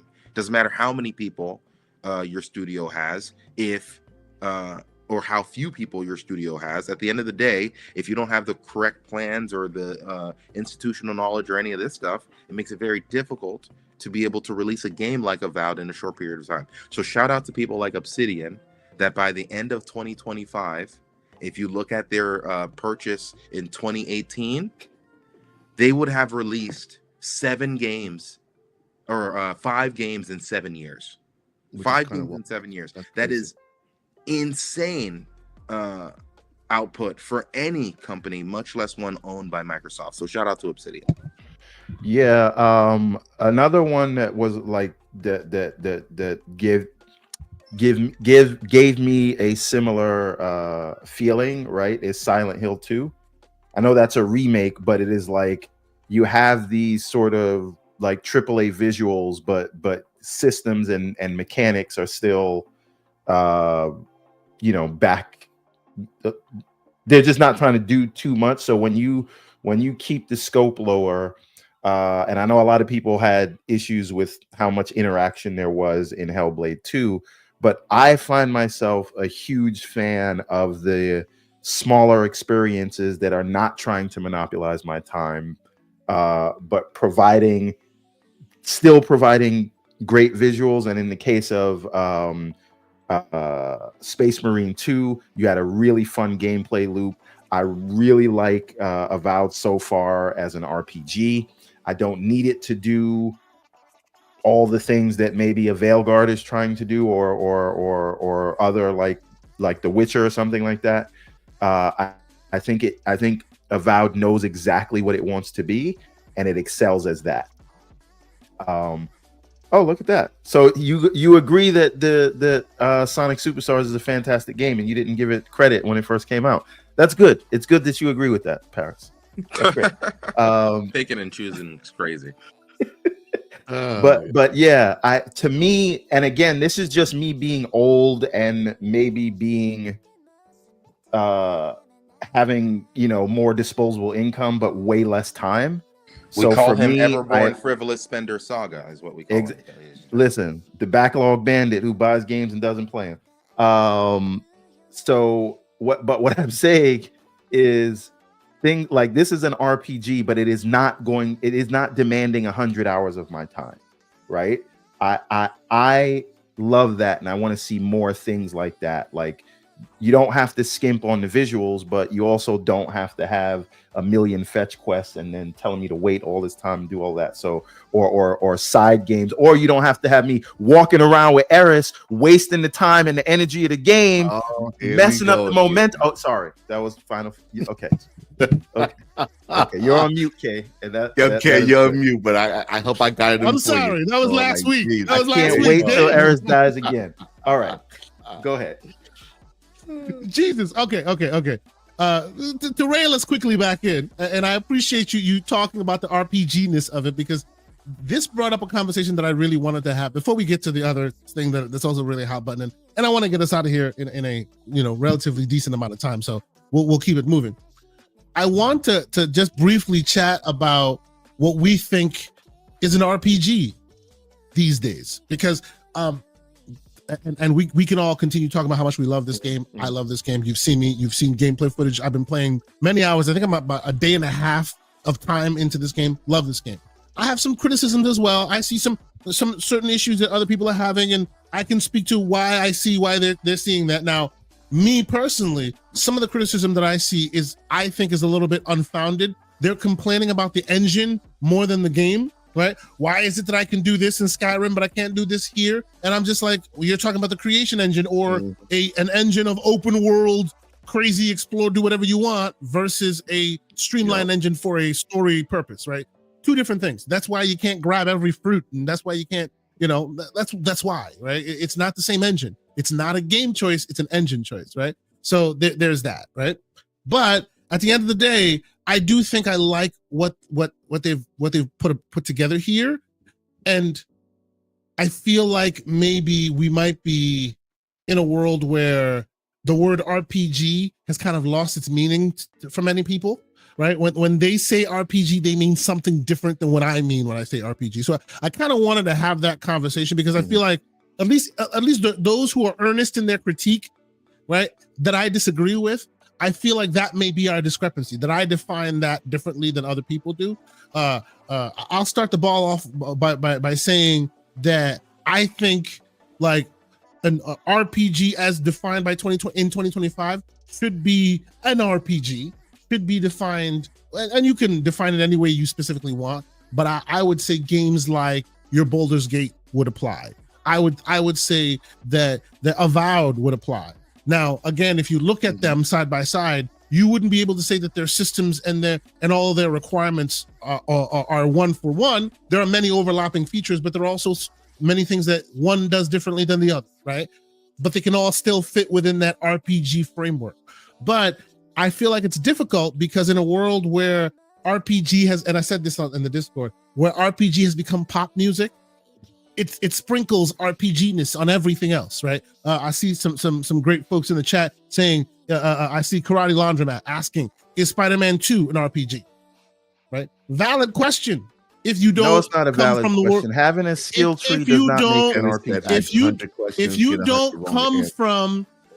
don't come from that lineage when RPG was defined and you really lived in that genre before it became pop music, it could be a question, right? We live in a world where graybeards aren't the only gamers out here, right? And they don't know what Neverwinter Nights is and what it looks like, right? They've never seen Evercrack. You know what I'm saying? Right? So when we talk about RPGs and what that CRPG, that OG lineage of RPG is, and giving them credit for moving that genre further, I feel like sometimes because the people we're having a conversation with may define that RPG differently, and that's why they don't see what we're talking about. Pixel, I know you. What are your thoughts? You're OG like me. How you feel?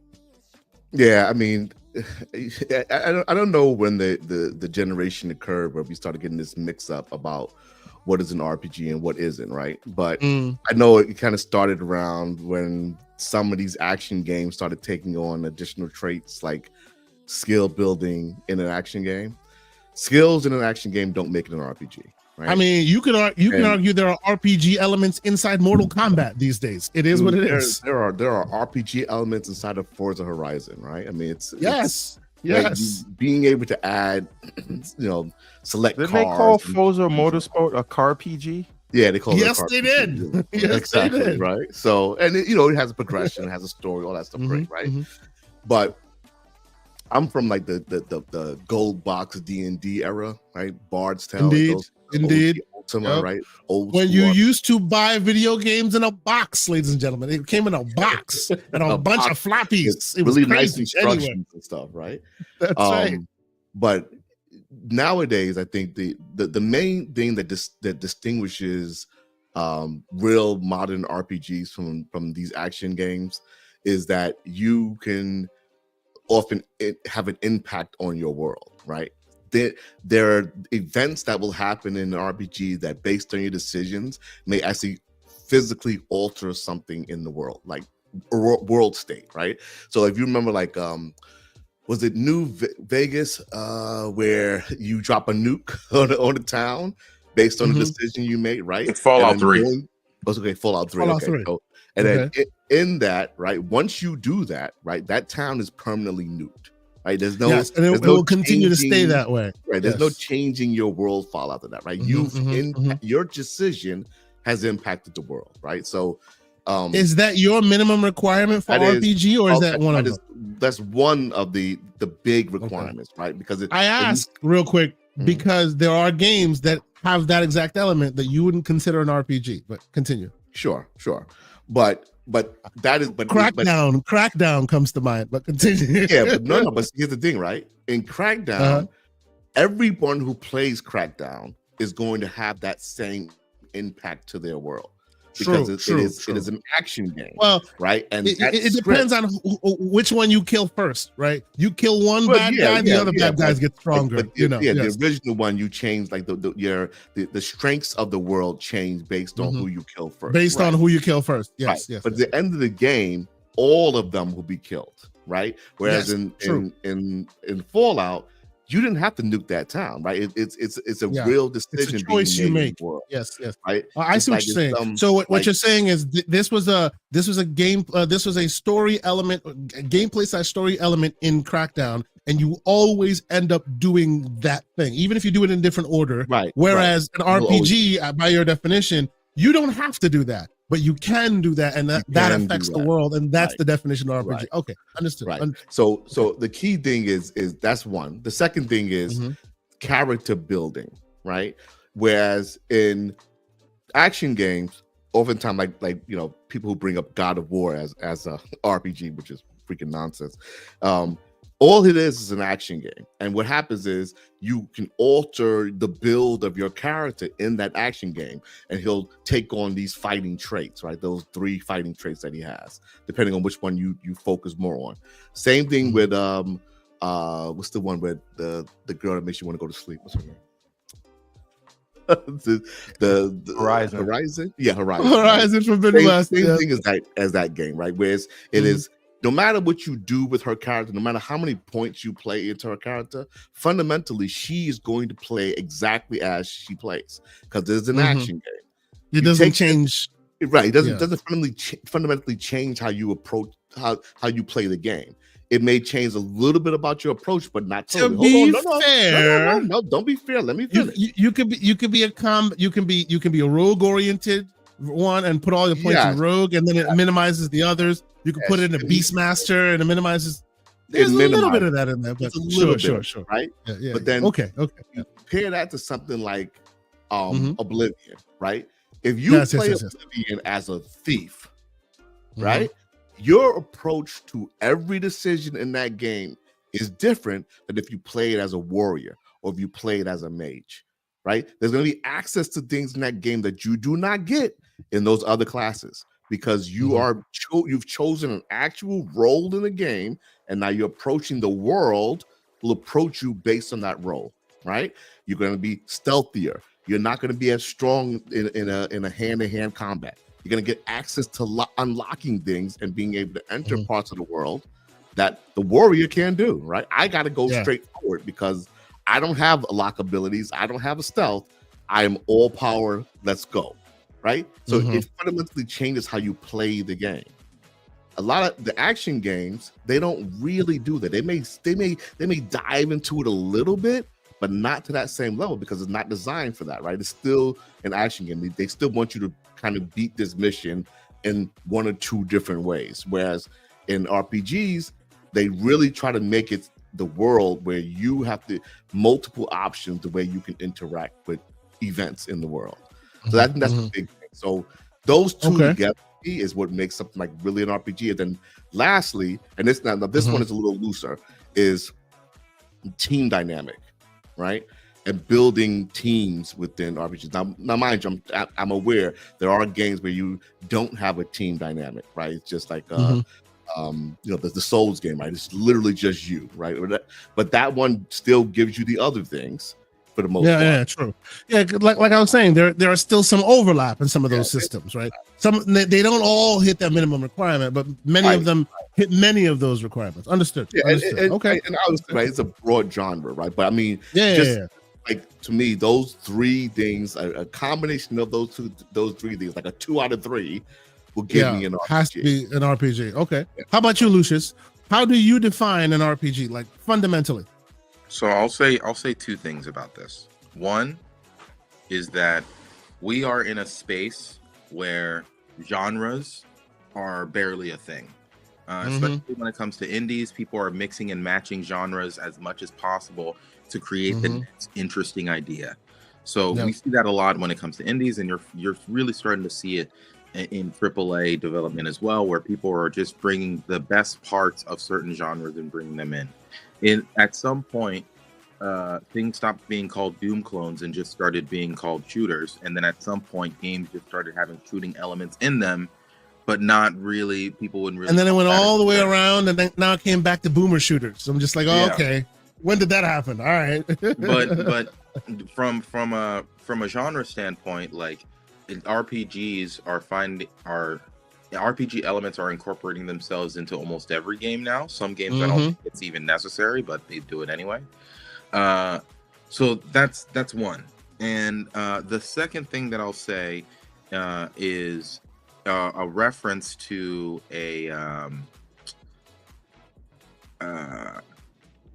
it's a reference to a court case, and it's a Supreme Court case ruling concerning obscenity in the public square. It was essentially trying to define what porn was, and I know that we're riding the line when it comes to the pleasant conversation, but let me land the plane. The court case found it incredibly difficult to be able to determine what pornography was because of the different elements and how people approach that thing, and how people will, based off of your sentimentality, you may see certain things as more egregious than others. And so one man's porn is one man's is another man's Friday afternoon. No. What I'm saying is the famous quote from that case was, "I'll know it when I see it." I can't define. Yeah, I remember that. But I'll know it when I see it. Right? Yeah. And I think that I think that definition is going to be different for everybody, right? But at the end of the day, I'll know it when I see it. And if a game has RPG elements but doesn't really incorporate a lot of those things that matter to me, then hey, it's probably not an RPG inside of my eyes. And what I will say is, your definition of an RPG is going to be heavily dependent based off when you started playing it. Yeah, when you started playing it, but what RPGs were kind of the basis, seminal. The basis of your understanding of what RPGs were, because JRPGs and Western RPGs are very different, and the things that people need out of those individual genres are very different. You almost never hear somebody complain about a Japanese RPG not having choice and consequence. Right? Like that's hey. I did hear some complaints. I just saying. shout out to when it comes to games like Final Fantasy VII, pretty much all the Final Fantasy games, all the like Tales games, all of these things, you don't get to decide anything. You go through a story, you move on. There's no change in how you're going to play the game versus how anybody else is going to play the game.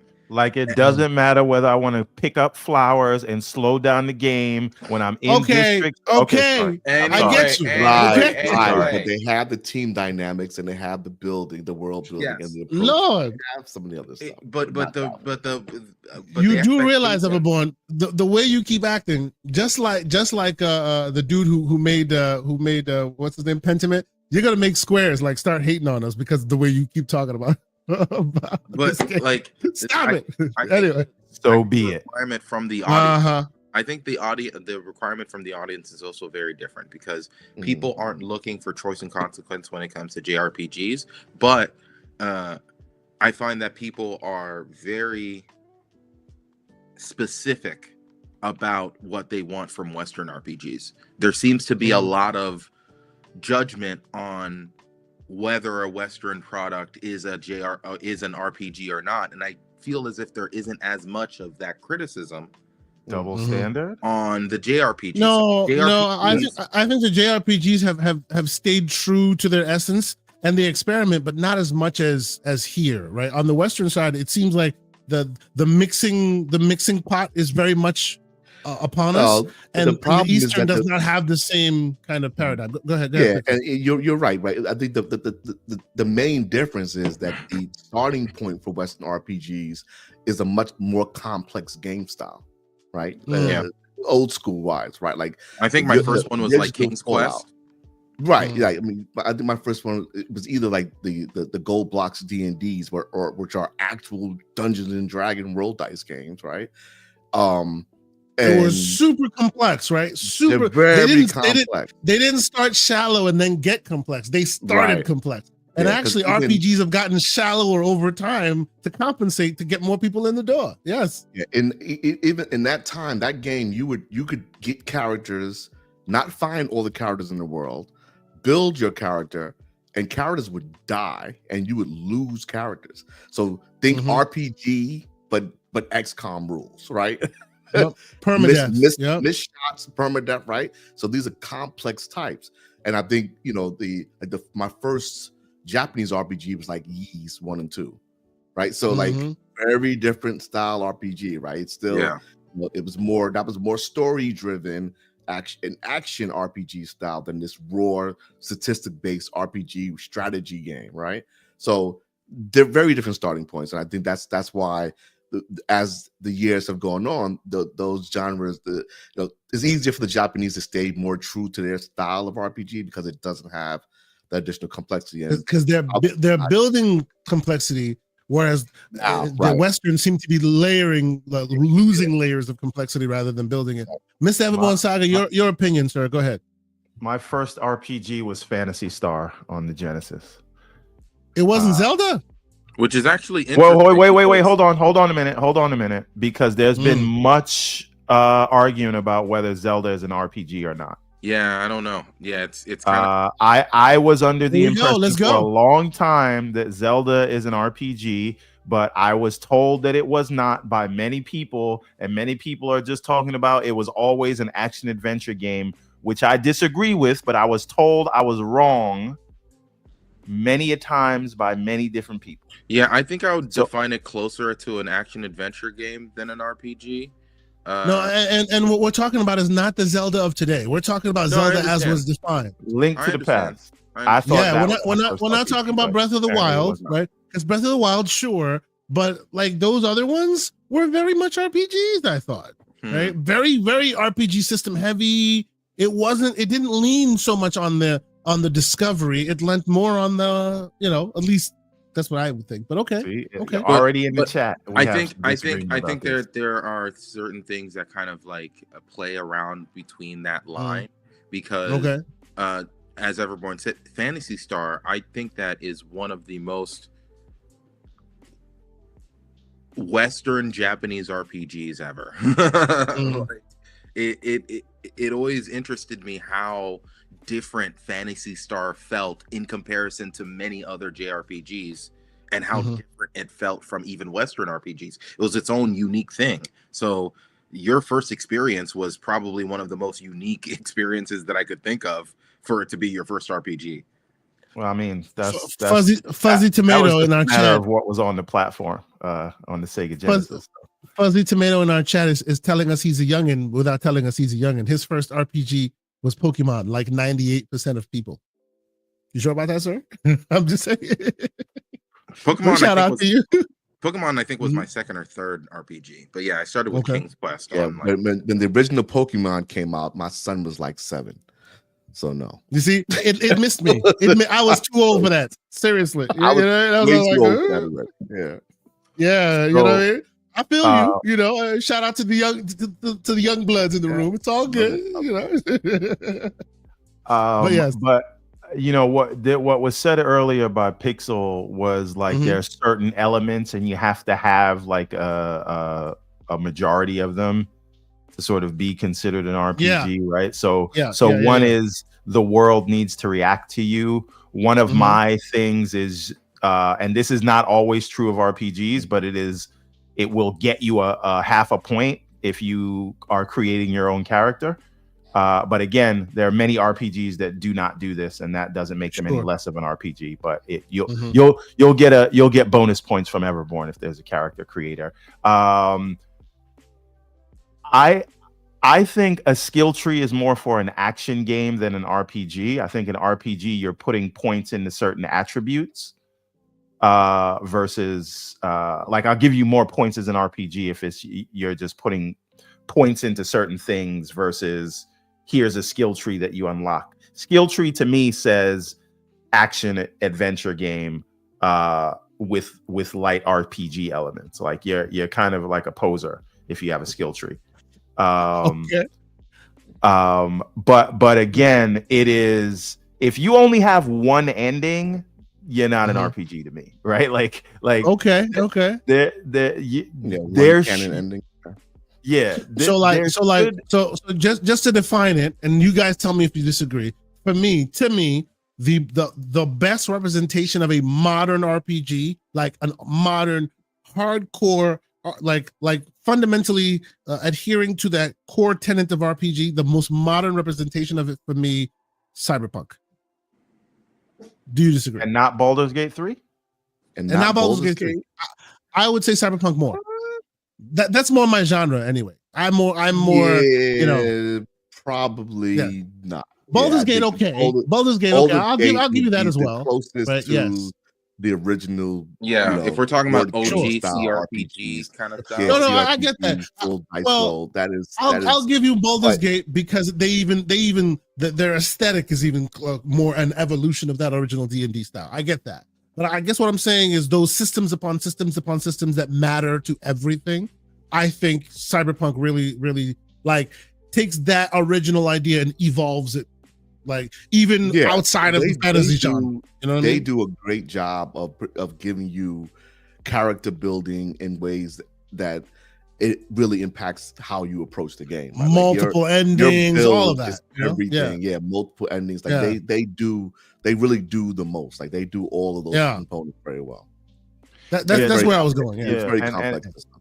And an RPG should not be afraid to have the player not see content that they created if they didn't make the right decisions. A good RPG makes sure that you don't see that content, right? But good RPGs gate content. To be fair, I think like Skyrim didn't gate content, right? You could technically see everything in Skyrim. It didn't stop you from joining other factions, even if did it? Oh, maybe No, like you could join every single faction, become essentially the lead of every single faction. You could become like the greatest.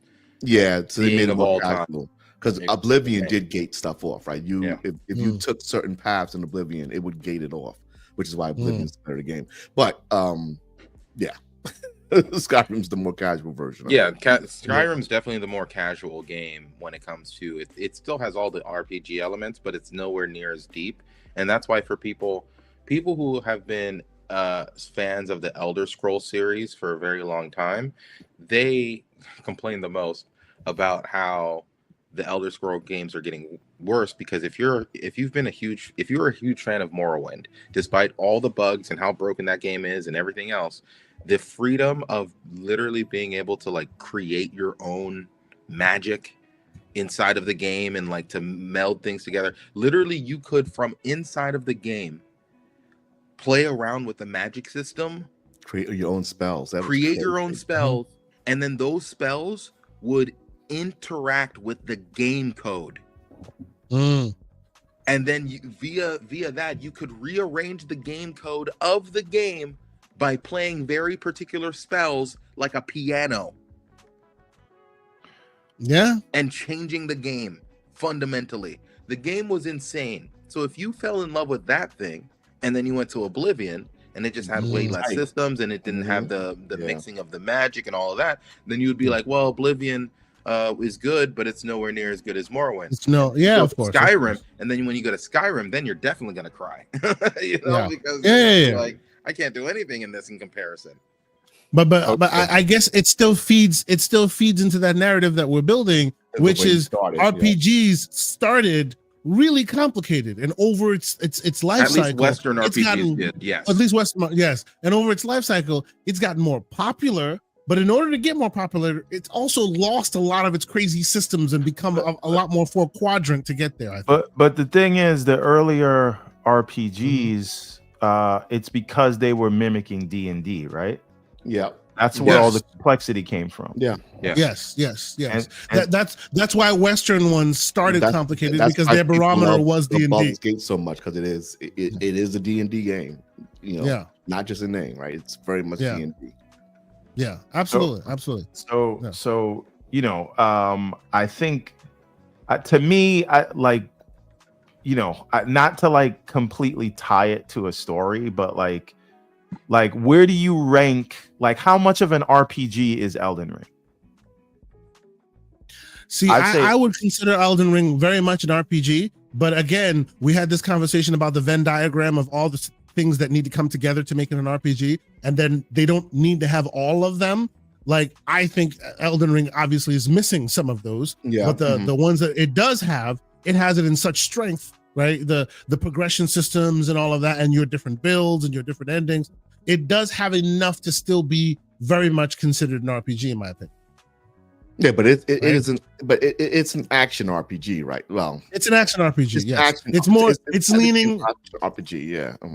Yeah, it's leaning more into action than RPG, but it has enough of those RPG systems, and those RPG systems are beneficial and impactful enough to the game that I would still think they make a real difference. It's more than just LPG elements. It's actually an RPG because of it. Am I wrong? Okay. Now, I don't disagree. I just want to like hear how we define it based on the descriptions we give. Okay. Now, following the same rubric, what do you call Diablo 4? I would also call Diablo 4 a full-on RPG, right? Again, the Venn diagram would not be one for one, but there's enough that overlap. There's enough that, and I agree that by Pixel's definition, by like and large, a looter RPG. Right? It's like an action CRPG. Yeah. Right?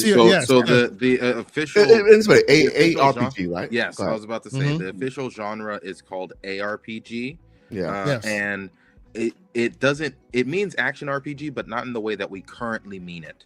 Right. Yes, we don't mean it in the Soulsborne parlance, or like the Final Fantasy 16 sort of like, yes. What we like. ARPG was a term that was established when CRPGs were big. And I mean, when I first played Link to the Past, I referred to it as an action RPG. But again, I was told I was wrong about that. So because back in those days, most RPGs were all always they were real time. They were all turn based and mainly turn down. That's top down, yes, and turn based, right? So those parlances, those have changed over time as our games needed new definitions, or so it seems, right? And I see some great beards in the chat talking about Ultima, right? So depends on when you got there. So let's reframe the conversation before I do. Let's land the plane. Before you do, Pixel and Lucius, does this combat look uninspired to you? No, it looks fun. Outside of the fact that Kiyosaki is getting his butt whooped. I don't know. It looks like he's cutting people up. I was doing things. It took me a while. It took me a while. Like the game is not easy, man. If you're not careful, if you're not careful, you're gonna get worked. You're gonna get that work in this game. It gives you that work. Here's another. Here's the reason why I try to advise against the wand and then another weapon, is because both the wand and the weapon uses stamina. Yeah. Yes. And so, the reason why the wand and the grimoire are such a good combination is when you run out of stamina with the wand, you switch to the grimoire, and now you switch to the grimoire and you got more. So And I feel just you. Like a constant you're constantly pushing out damage. before we finish the conversation about Avowed, let's quickly, because I see him on the screen. Let's quickly have a quick conversation about how is it that the Living Lands? It's not the Living Lands. It's the Living Lands of bears. Lord, there are bears in this Living Land. There's a lot of bears in the first. There's a lot of bears in the first two areas. After that, so many bears. After that, you don't really see them as much. I don't know. The bears and shrooms. Oh my! There were more zombies than bears. Yes, in this but you still run into a couple of them. As you get deeper into the game, you run into less and less bears. Like essentially, there's a lot in the first area. There's a couple in the second area. I think there's one or two, maybe in the third area, and I've run into one in the fourth area. So let's reframe this conversation, because before we move on to another topic, I want to get our final what we think of Avowed, and for that conversation, shout out to the man, the myth, the legend, the one that decides to come on this show and give us his takes, and we love it. Some of y'all get all polarized about it, but y'all can continue to be in your field. Who am I talking about? I'm talking about the man, the myth, the legend, Mr. Paris Lilly. Good morning, sir. Welcome to the show. Good morning. How you doing? There it is. Now, I know you've been keeping up with the show, Paris. Thank you for joining us. The reason why I had this conversation about defining what an RPG is because I feel like, and I know there's been a lot of slander about this game. It's been a polarizing game. I see. Paris has already put his score on Front Street. He gave it a 9.5. I think that's a strong score. But I feel like the earnest critique, some of the folks that are actually critiquing the game, giving maybe less than a greatest score, I feel like they may be defining the reason for it being lower is because they define RPGs differently than we do, I think. And that's why I brought this up. So Paris, what are your thoughts on the critique? I know your score. We watched your review. You had great takes on it. I saw the kind of funny review that you guys did. What do you think of the conversations that have been sparking about Avowed, sir?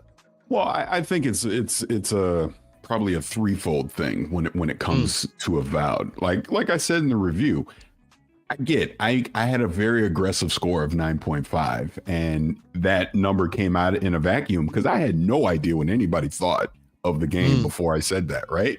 It was my own personal enjoyment of it, knowing that this was an Obsidian RPG. So I understood their play style. I understood that this was a new universe for me, being the Pillars universe. So I took it as I'm having fun. This is a lot of fun to me. When I am not playing the game, I'm thinking about the game. I want to come back and play it again, right? Over the review period, we had 2 weeks to be able to play it. And the main attraction to me was the combat, number one. Number two was being rewarded for taking my time and exploring throughout the Living Lands, right? Through the various zones. And then third would have been actually trying out different weapon combinations, right? Respecing my points and the different, intelligence, all those things, and seeing what worked best for me. And then I would say in the last third of the game, I found the combination that worked for me. And that's what I kind of stuck with, to the end. So it was a very enjoyable RPG for me. I think, here's what I think. I think people during the review period that rushed through it didn't have the experience that I did, because I don't think this game is as enjoyable if you're just quote unquote speed running to the end, to get to it. The reward is in going off the beaten path. And when the game is not holding your hand, the things that you can find, the combat scenarios that you can get in, the weapons, the gear, all these different things, the trying out various dialogue choices that'll take you down different paths of things that I might see in the game that you might not. You know what I mean? So add all that up together, it just became, a top tier RPG for me. Should you be comparing this to Skyrim? Should you be comparing this to The Witcher 3 or something like that? No. In my opinion, I don't think that's what Obsidian was trying to accomplish. I mean, believe it or not, the Outer Worlds actually is more comparable here. I think it is a more fleshed out version of the Outer Worlds. That's what I took from this. And that's fine, because that's in the Obsidian DNA. I've been on record many times over the years about how much of a fan I am of Obsidian games. And just how important I think they were going to be to Xbox in the acquisition that they did a few years back. And this is the first fruits of that labor. Here is a brand new original IP coming from Obsidian. What does that look like under the Xbox branch? And I think they nailed it. I think they created something memorable. Here's the best thing that they did with Avowed. We're talking about it, whether you liked it or you didn't. It's polarizing in a good way, where I understand some of the critiques of it, but I also understand people like myself that are greatly enjoying it at the same time. And my advice, like I obviously sarcastically said it earlier in the chat, you can tell who's actually played it versus who has not. My advice to anybody, it's on Game Pass, all that, give it a shot. Don't just go in for 2 hours and go, oh, this isn't for me. Maybe it's not for you and you walk away. But I think if you invest some time into this and you slow down and you understand the mechanics of this, you understand the skill tree, you understand the ability points, you understand the different weapon combinations, you explore these zones, you get rid of the fog of war on the map, so to speak, right? Oh man, I've been spending hours clearing that map. Yes, hours. And that's what I was doing when I was playing it for review. I didn't rush. Yeah. I just was like, I'm gonna take my time with this. I literally did not roll credits until the day before we actually did the review. So I felt I really got the experience. And ironically enough, I want to do a second playthrough, but now I'm playing something else that, I can't talk about yet. So I haven't gone back to it yet, but I will, because I love RPGs. I mean, you can tell us what you're playing, Paris. Don't worry about it. No, that's okay. It's okay. I've learned my lessons over the years. We won't tell. Yeah. I'm sure I promise Clute's not watching. I was about to say you won't, but Clute will. That'll be up 2 seconds later after I say the clip. Paris was playing blah blah. But just the whole point. I know you're also talking about the RPG stuff. I mean, what defines an RPG is you being able to, and not necessarily that you're creating.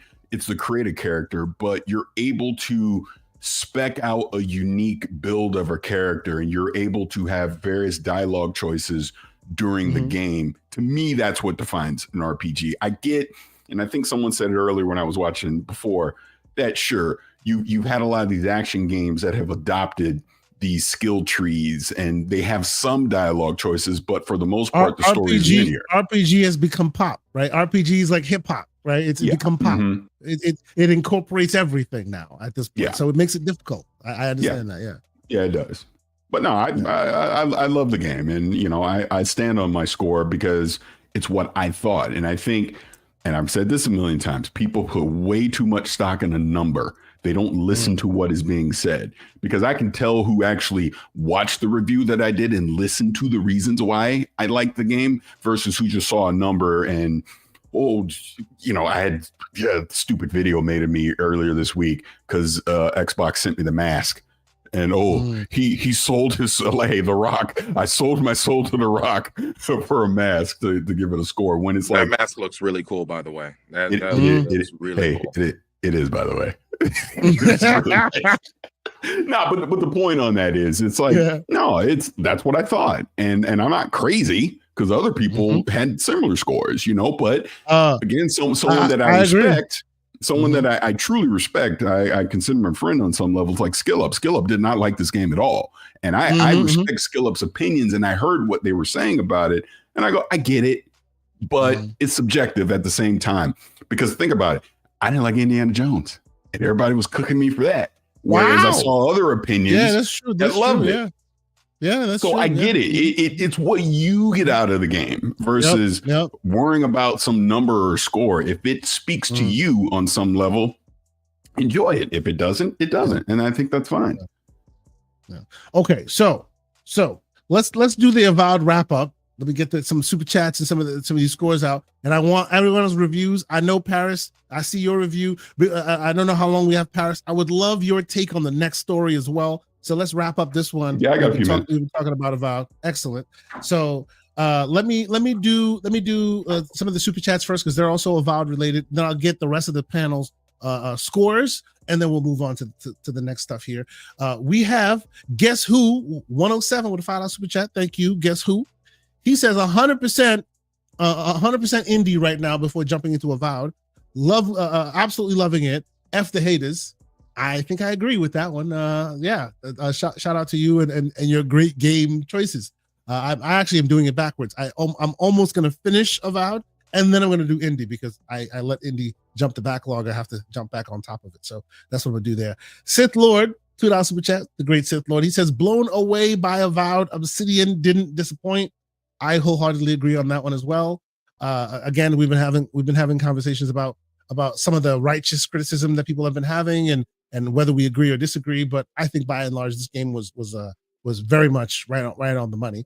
And then we have Pragmatic Eagle with a $2 super chat, and he says he has 5 rules of an RPG, and he wrote them in the chat. So I'll pull his 5 rules right now. His rule number 1: player control in a fictional setting. Number 2: character development where characters get stronger as you play. Number 3: combat experience affected by character attributes. Number 4: flexible inventory of weapons, armor, spells, and other tools. And number 5: an overarching quest that evolves leveling up, fighting enemies, and navigating menu systems. Sir, I think you nail it on the head. I agree with you. Paris, the reason why I brought up the RPG thing is because I too was clipped. I was on Boom Show. I was talking about how much I really loved what Avowed was doing as an RPG, but giving you such dynamism and freedom. And people were in the chat talking about, has he not played games? Yes, I understand that RPG is literally shorthand for game these days. But as a core RPG, I feel like this is a core RPG. And to give you the fundamental freedom of guns and third and first person and play well in each of those avenues so well that it changes your playstyle drastically. I think that's what Avowed does uniquely well, because people are bringing that criticism that it doesn't do anything new. It doesn't bring anything new to the genre. I feel that loadout switching and how you can still go with the flow, that may be what it brings to bear that's unique in it. What are your thoughts? Why do you have to reinvent Why does it all need the to be time? new? Why does it need to bring something new to the genre? Sure. Skills. The fact that you can choose skills from any of those different skill trees, and it's gonna mostly be dependent on like no gating, levels. no gating. Yes, yeah, right. Like, so it's just like, I don't understand how you look at that system and think to yourself that didn't bring anything new, because what other game has something like that? Yep. I think it's unique. I really do. Just like I will continue to be the one-man band that says Starfield's New Game Plus deserves to be applauded for years to come, but nobody will pay attention to it because of all the slander that happened. I feel the loadout switching and the dynamism and systems in this game is unique, and it also deserves that level of credit.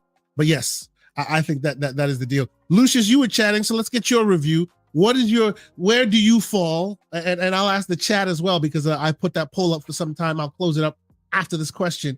Where do you fall in your Avowed score, sir? Right now, I'm about 70 hours in. I'm probably nearing the end of the game. I've cleared out most of the area in something's Tusk. I can't remember. It starts with a G. Galloway's Tusk, I think. I think that's like the 4th area. I've very much enjoyed this game so far. I think that there are some things that obviously can be worked on to be fixed, both in this game and in a sequel, I hope. I hope this game does well enough for a sequel. And when I look at the totality of my entire experience, I give it a 9. Hey, not too far from the great Paris Lily. Absolutely, that's great. Okay, Pixel Bit G, how about you, sir? What's your score? I'm too early in the game to try to give it a score. Oh, very nice. Yeah, very nice. Being only past the first chapter, I wouldn't try to score it, but you wouldn't try. Okay, it is. Give us your overarching experience. Well, it is definitely between an 8 and a 9 in terms of its enjoyment for me right now. Okay, excellent. How about you, Mr. Everborn Sire? I only got like 6 hours in this game. I can't say it's off to a great start. I love how densely packed the game is. So every direction I look, there's something to do, and I might get attacked. I might find something, and so they're very economical with the space. And that's one thing I hate, where you just got a bunch of nothingness in between things to do.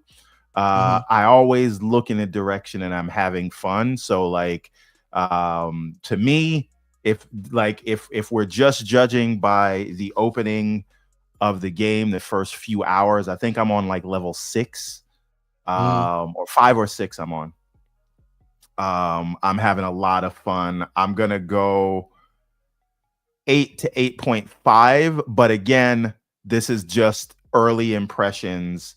I love the visuals. I think the combat feels good, which was the biggest worry I had going into it, because you remember when they first showed combat, it looked a little bit like the hit connects wasn't really connecting like that. So like, and the way that the visuals have updated, because I remember we first saw it and then it looked nothing like the reveal trailer, which again, I don't think anybody's going to have that complaint for certain other games, but whatever. It's a CGI trailer.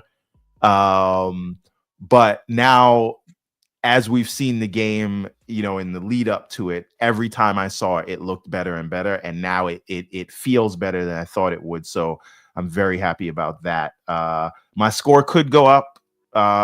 Maybe it'll come down if the opening high doesn't last, but like, very, very good start. Hats off to it. But this is just my very early impressions after only playing like 6 hours. So take whatever I say with a huge grain of salt.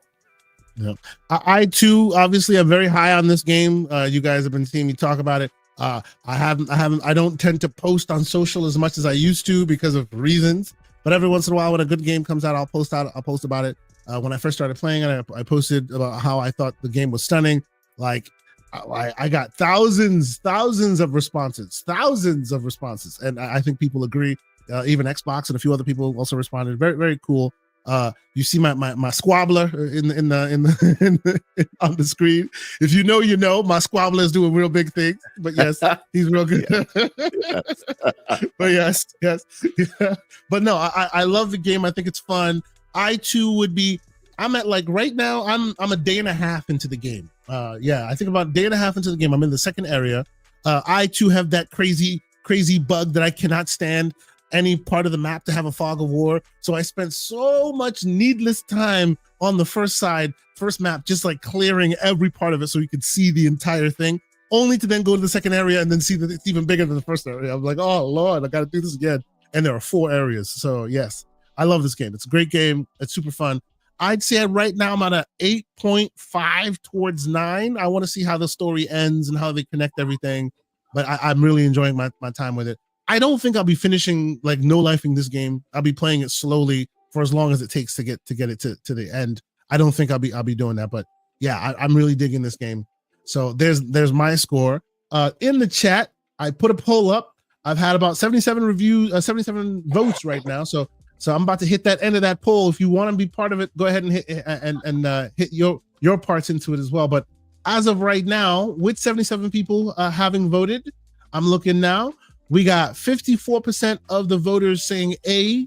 We got 35% of the voting public saying B, and then 9% saying C, and 1% saying D. Now that 1%, I would love to have a conversation with you. If you are genuinely disliking the game and your pursuits are not malicious or nefarious or disingenuous, I would love to have your conversation, because I would like to know why you would not like what makes you different, what changed your mind on it, what made you feel a little different about it, right? So that'd be good to know. I hear, shout out to the brothers of Living Split Screen. I hear that one of them has not enjoyed the game as much as all of us are.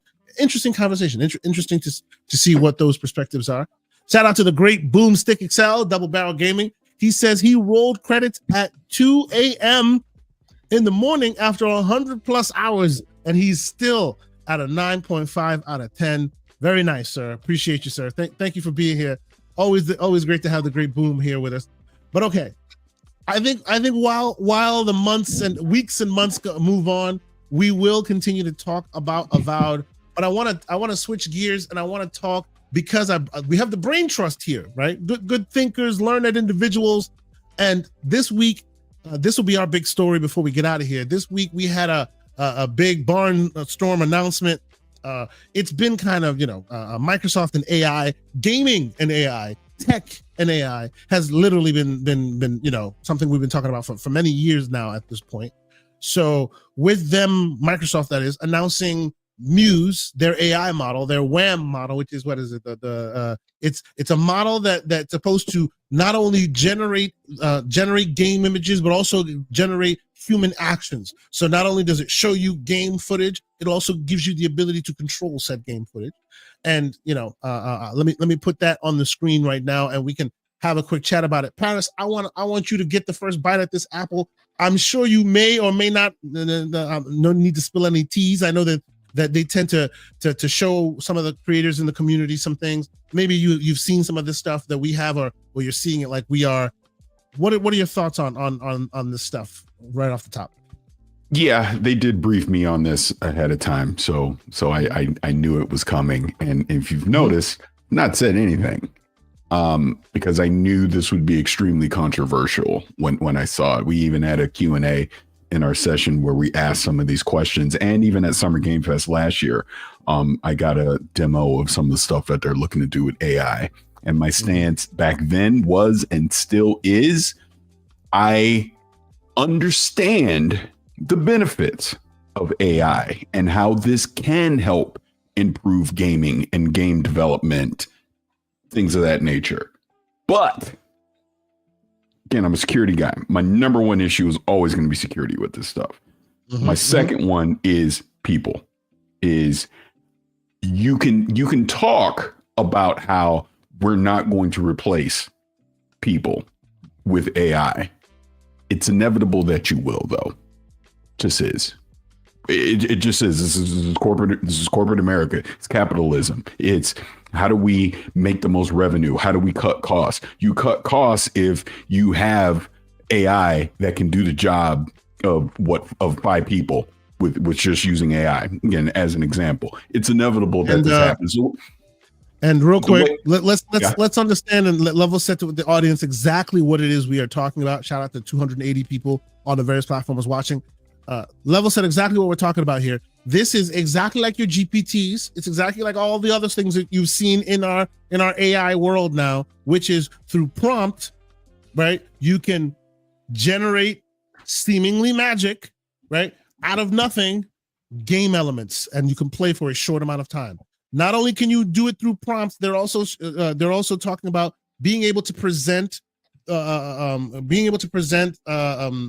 this AI Muse existing game footage of a game, and what they use to do it is a bleeding edge, which is always so funny how Xbox games bring about crazy innovations. HDR was another game, and now this is bleeding edge. They show Muse bleeding edge, and then they let Muse create more of bleeding edge. So after they've shown it to the clip that it's been shown, then they let Muse create further along, and it'll create more visual elements. It'll create control schemes that continue the gameplay going because it understands the fundamentals of that. So it's able to continue it on. And as you can see on the screen real quick, the reason why it's very fuzzy is right now it's rendered at very small pixels. It is like minuscule. It's like 300 by 120 or something. Yeah, 320 by 120. Yeah. Yeah, it's really small. And it started, cool. Their original attempts were even smaller. Go ahead. Yeah, they were 100. Did they say that they got to the point where they can produce content out of nothing? I thought it was this is more 100% training model at this point. No, they have 100% been able to produce something out of nothing. Yeah. They've even and I'll even put a bit more footage on the screen here. They've even been able to, this is a very small bit of footage, but they've been able to like create a demonstrator. They have a demonstrator UI that they've created that like this, and you can literally place elements into the world, and it interacts with the elements as you create them. Right, so they're much further along than our initial thoughts on it. So I got your initial take on it, Paris. We're gonna get down the line of the pluses and the minuses. I will ask you, Pixel, because you're talking as well. What's your original take? You are a developer by trade. What is your original thoughts on what Microsoft had to show here? I mean, it's interesting, right? But I think Paris has he has the point of this, right? There's no reason you build this kind of technology if there's not cost benefits in the future, right? I mean, there's just no reason for you to do it, to spend all the money on R&D to do this kind of stuff. But in the interim, right, what I'm seeing looks like it could be useful for helping developers understand how they could add certain game elements to their game, right? Because it's you feed it a frame, then you give it different prompts, and you can kind of look at what a new element would look like with a new maybe we're gonna add they showed like a boogie board, right? Being added to a scene, right? And you can see, and as you can see them, these are all the various generated images, and the reason why they're so tiny is because they can only generate them at that small scale. It is new, early days. Pretty soon, eventually, it's seemingly going to get bigger. But that's why all of these are so tiny, because they are generated literally either prompting, meaning saying words to define what you want, and as such, it gives you what you want, seemingly, or they give you previous versions of something, and they say, "Hey, give me more of this," and then it takes what you originally fed it and continues the ball rolling. Hence, their thoughts about potentially, bringing back old games and all that. So you think this is interesting? Okay. Lucius, sir, I want to go to you next on this one. What are your thoughts? I think that the way that this is presented to us is kind of a red herring, kind of a carrot on a stick sort of situation, where they are trying to entice us via the idea of, hey, we might be able to use this to be able to bring older games to platforms where those games either didn't exist, so that way people can play much older games on their iPhone, for example. And I think that once again is a red herring. The objective of this seems to be to scale down teams, so that way they don't need to pay as many people to be able to get out a product. But tools like this don't give me any confidence that when you decrease the amount of talented people inside of a room, that these things are going to be able to compensate for those talented people. And we already are in a situation where a lot of gamers feel as if they are playing these games that are made by committee, and this only pushes us more towards these sorts of mentalities. And I think the objective of this is just like Pixel said, it's a cost saving measure. They are trying to figure out how to be able to save money on making games, because making games can be incredibly expensive, especially on the AAA level. So I understand the motivation behind it, but I don't think it goes to the root problem, right? And I think that the root problem of development is a lot of middle managers inside of the space right now don't have the proper experience, don't have the institutional knowledge that's necessary to be able to properly lead a project to success. And a lot of the people that had that sort of institutional knowledge, the industry has pushed away from this space. A lot of people who had that ability to be able to quote unquote crack the whip and understand how to be able to play the field between the artists and the business, and know how to make kind of everybody happy while being able to still produce like a good product. Those people have left the industry, and this is not me attacking individual devs or anything like that, but it's very clear that at least when it comes to the AAA level, the big publishers, the EAs, the Ubisofts, the Microsofts, all these other people in the room, you have lost a significant amount of institutional knowledge. And when that happens, it's going to take longer and cost more to make games. And the industry has only been pushing people out more and more, which almost one-to-one it shows you that like that's where the costs are going. People not knowing how to be able to properly define a project, people not knowing how to properly scope, people trying to create some sort of super game that has everything. Like these things stop people from being able to produce products in a short period of time, and I don't think necessarily that this is going to fix the iteration step that they claim, because the iteration step is all about like creating new ideas, making decisions, figuring out what your scope is going to be, and then moving forward. And if you don't have a team that properly knows how to do that, because you've pushed everyone else out, an AI is not the solution to those problems.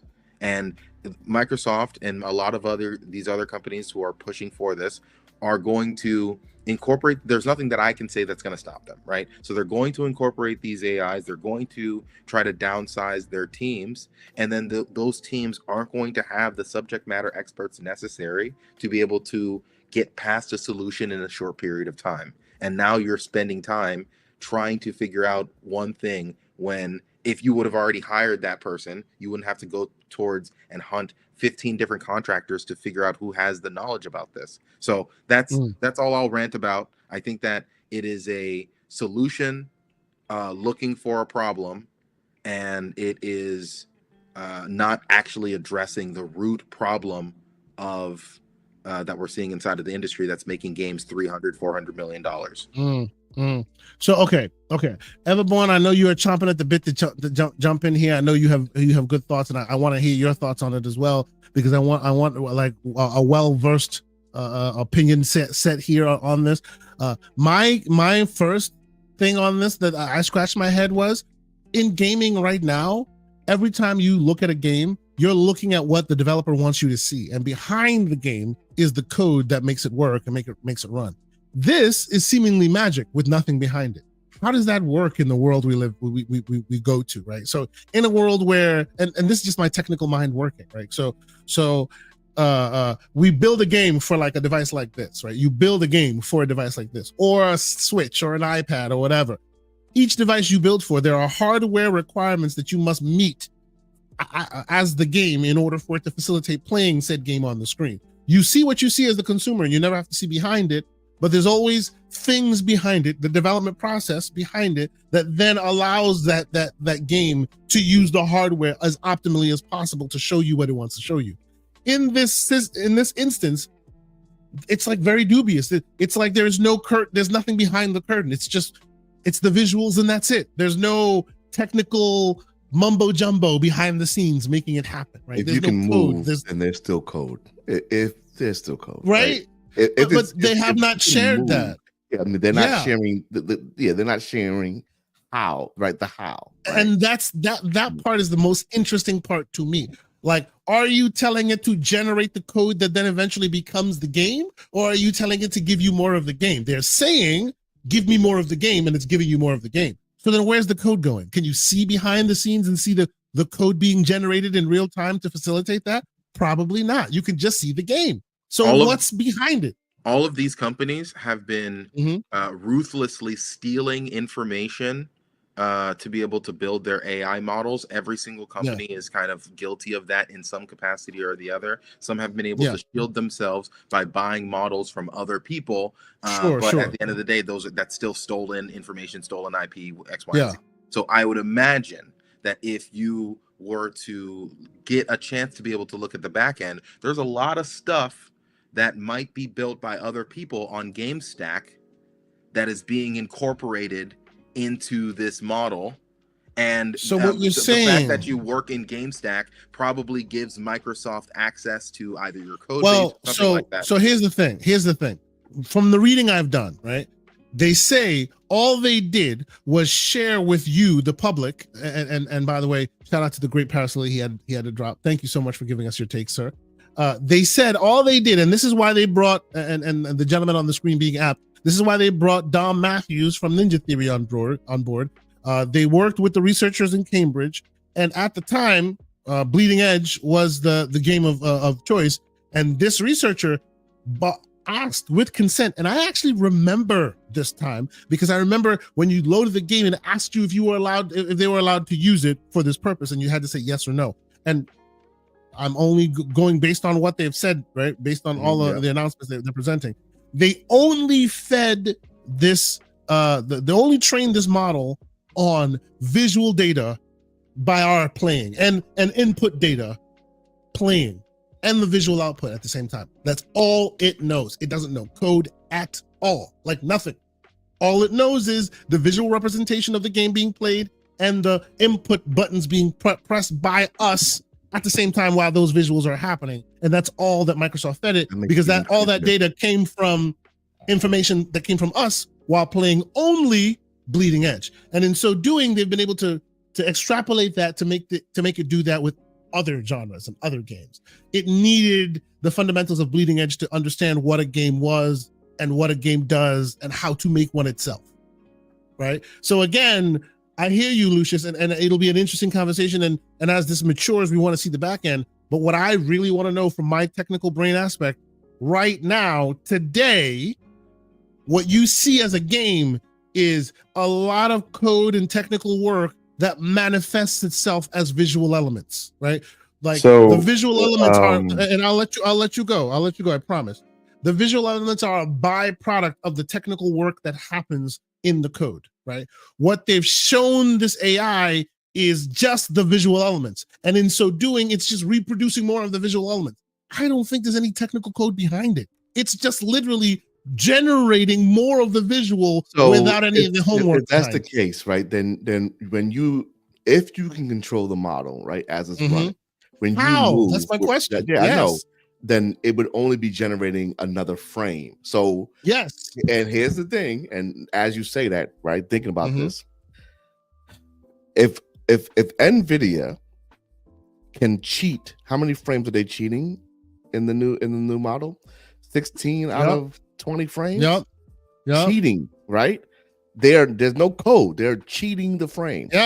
If that's basically what they're doing here, then that's this. There's no code. Yeah, this is wild, bro. There is no code. It's kind of like the DLSS cheating the next frame. So when you move, it is automatically generating a frame in that world for the next space in real time. Immediately. Everborn Saga, sir. I know you've been chomping at the bit, sir. What are your thoughts? I know you have thoughts. Let's go. And now he's on mute. Oh, there he is. I mean, some of what I said has been voiced already. It's not necessarily a code thing. I think when you look at the AI video generation, right, where they can render something that looks like a real person in front of you. Maybe they might have 6 fingers or whatever, but they're just taking all of the images that they've trained on, and then they can give you a realistic looking render. And as Pixel pointed out, with fake frames, Karate Laundromat, it is interactive because you can use a controller to move it. Right, but if you know what the input is and it can render it fast enough, and this is why I think it's at 380p or whatever. Yes. So that it can render it fast enough, it can take that input and say the character should be in facing this direction in the next frame, or they should do an attack in the next frame. So it just has to generate 10 frames at a time. And again, and the demonstrator, by the way, really shows you that when you move the controller, you see it at the bottom in real time, generating the next frame to show you what, because you said so. It's doing it in real time. It's thinking out loud while you see it. So yes, absolutely. So if you think of something running at 60 frames a second, right, that means it's going to update 60 times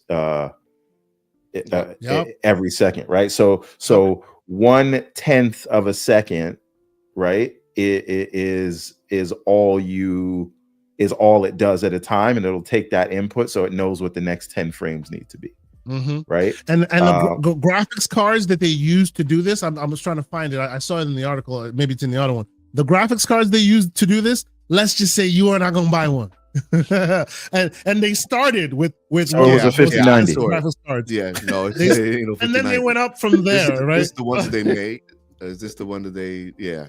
So here's a interesting thing. If they're able to pull this off, not only is it an impact for developers, it is an impact for physical hardware.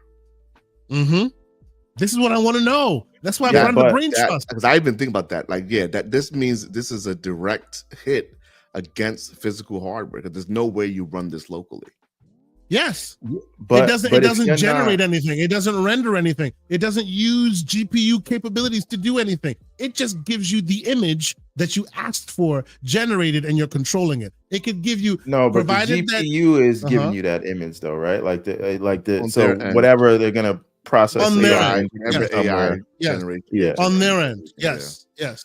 But again, presumably if you're gonna you can do this, stream that to anything.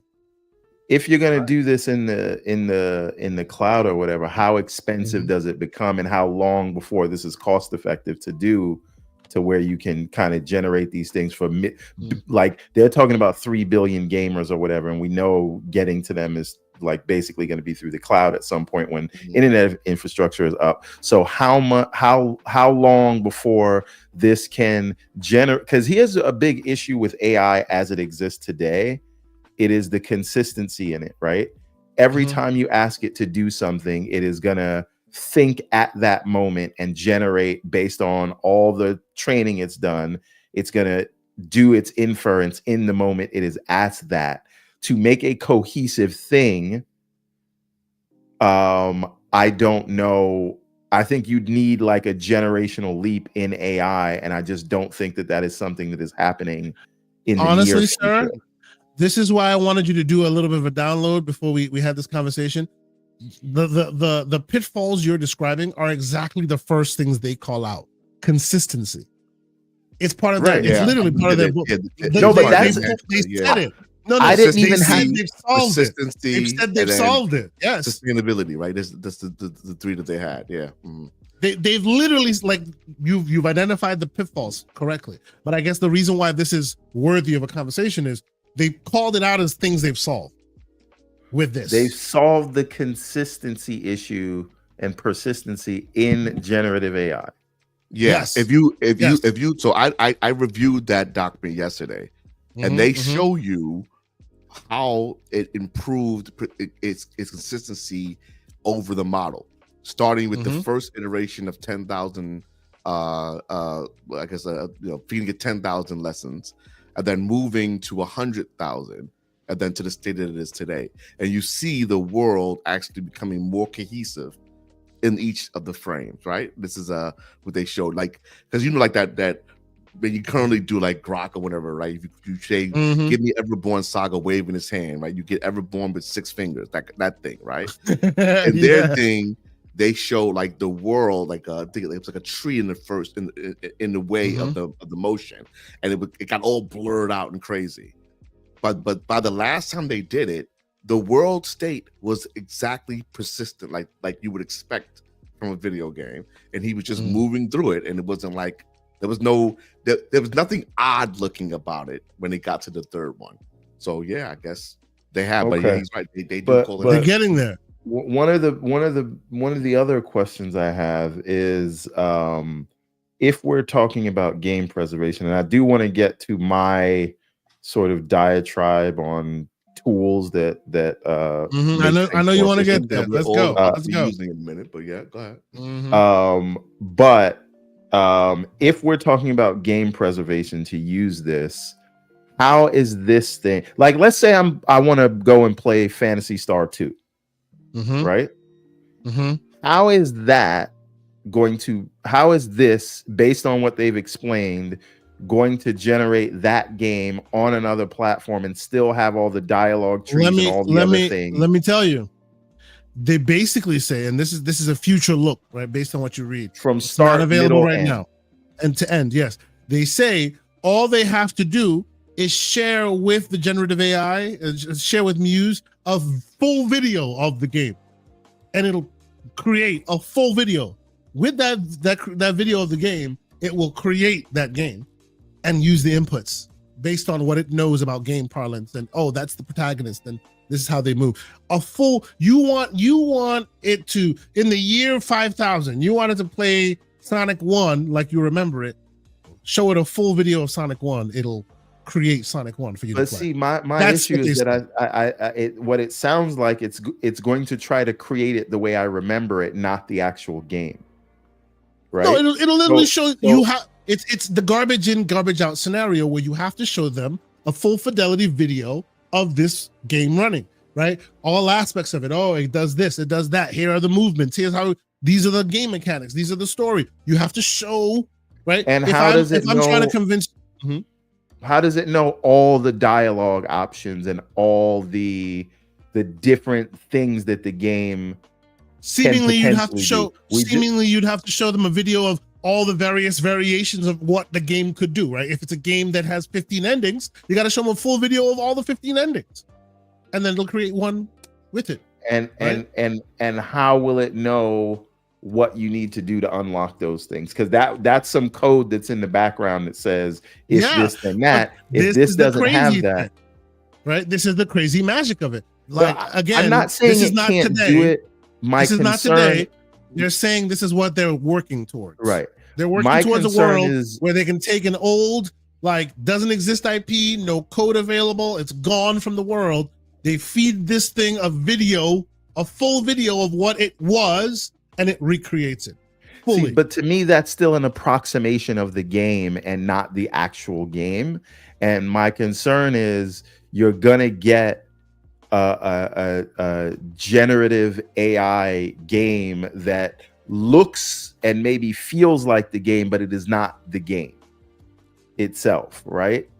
True, but in the year 5000, that people can't get an OG copy of Mario Brothers 3. What does it matter? I don't know. I don't know if I like either that or Mario Brothers 3 is lost to the world forever. I think this is better than nothing. Am I wrong? I think that yeah, so karate laundromat. I like that. Right? It's a hallucination of a game. Isn't there a game right now that they could not do work on because they lost the code? Was it yes, the one they released? What do you call it? GTA. GTA's PS2 version they have lost code. So the way that it looks on PlayStation 2, you can never recreate again because they've lost the original source code of it. So my thing they is use the mobile version to recreate it for the next gen consoles. And this is what Roshan Eppinger is asking, if they're doing it from video or code. Now I understand what you're saying. I understand what you're saying and how it works around the video, but I would assume if you want an accurate representation of a game, they should do it from the code. Right? You're gonna look at the code and say, now we're going to apply these same functions, or we're going to write functions that will work with DX12 or whatever current hardware you're running this on, and it will be basically create the port. So that I see what you're saying. I see what you're saying. If you want a more accurate representation, instead of showing a full video from start to finish of the game, show them like start to finish a full process page of all of the code that makes up the game. Right. Then they can port this code to another platform, right? That to me is and that is a thing that could happen, right? You can do a little bit of that today. But if that's the case, if they can generate the front end without code, and we know they can generate code, couldn't they do both? Right, because this is the technology of them generating the front end whole cloth magically, right? And we also know that once you show them code, they can give you more code as far as the AI is concerned. Could you not then create an environment where here are the visuals and here's the back end code? Now combine them and create new versions of it, or absolutely. I'm just saying, and then it'll give you code as well as for you to do it. And by this token, since this is generative video, you could be like, hey, let's do this game, but why don't you go ahead and update those graphics? Right? Yeah, give it make it look like if it was running on a 5090. Go. Right, 16:9. Let's do cell shaded. Let's do hand drawn. Didn't they have that demonstration with Forza Horizon 2, where they took this was part of the initial intro of DX12U. They had a video of them upscaling that game from like 500p to a native 1080p, 1080 visual, right? That's part of their DX12 upscaling technology. So it is built for them to do that as well. Right? Upscaling is one thing. What I'm talking about, I know what you're talking about. It's about expanding it to the next level, right? So like doesn't Savagery in art the chat. style, Savagery in right? the chat. Oh boy. there's Right? an AI. I Like think what if you NVIDIA said has here, that now? here's the Streets of Rage 2 code Mhm, and mhm. video so you can train it. Make Now it I want you to take that code, but I want you to draw it like Streets of Rage 4. right. Yeah. Go. Yeah. Right? Or see the evolution of Streets of Rage 1, 2, 3. You see all of that? Here's all the code, here's all the video. Now make me 4, 5, and 6. Yeah, where it swaps Evolving. out texture, it basically updates the textures, right? There is a tool that does that right now too. So my point is, that is doable. These all sound like jobs. These all sound like This is people where I who wanted have to jobs. go. Exactly. Thank you. Because you And just this said is make where a I wanted 5, to bring 6, Lucius. and then it's like, oh, This let's is where I remake wanted to this bring Lucius game. in. This all 100%. sounds like everyone is- losing their jobs. We are at 2 hours and 30 minutes, and I wanted to bring Lucius in. Thank you, Lucius. This is exactly it. Let me do this quick super chat real quick. I see a super chat from the great Hollywood Rules with a final super chat. He says, "Shout out Great Beards, great show. Special shout out to my Brooklyn cousin Pixelbit G. I use a TurboGrafx. I use TurboGrafx tears to make my coffee. Love y'all, bro. That's great. That's good. Great. Well done, Yeah, sir. Well done. all I right. appreciate that. And then, real quick, A Bunk Pie in the chat asks, "Is Xbox Muse finally going to make the Xbox app for PC experience on par with Steam quickly?" No, That would be a good use of AI.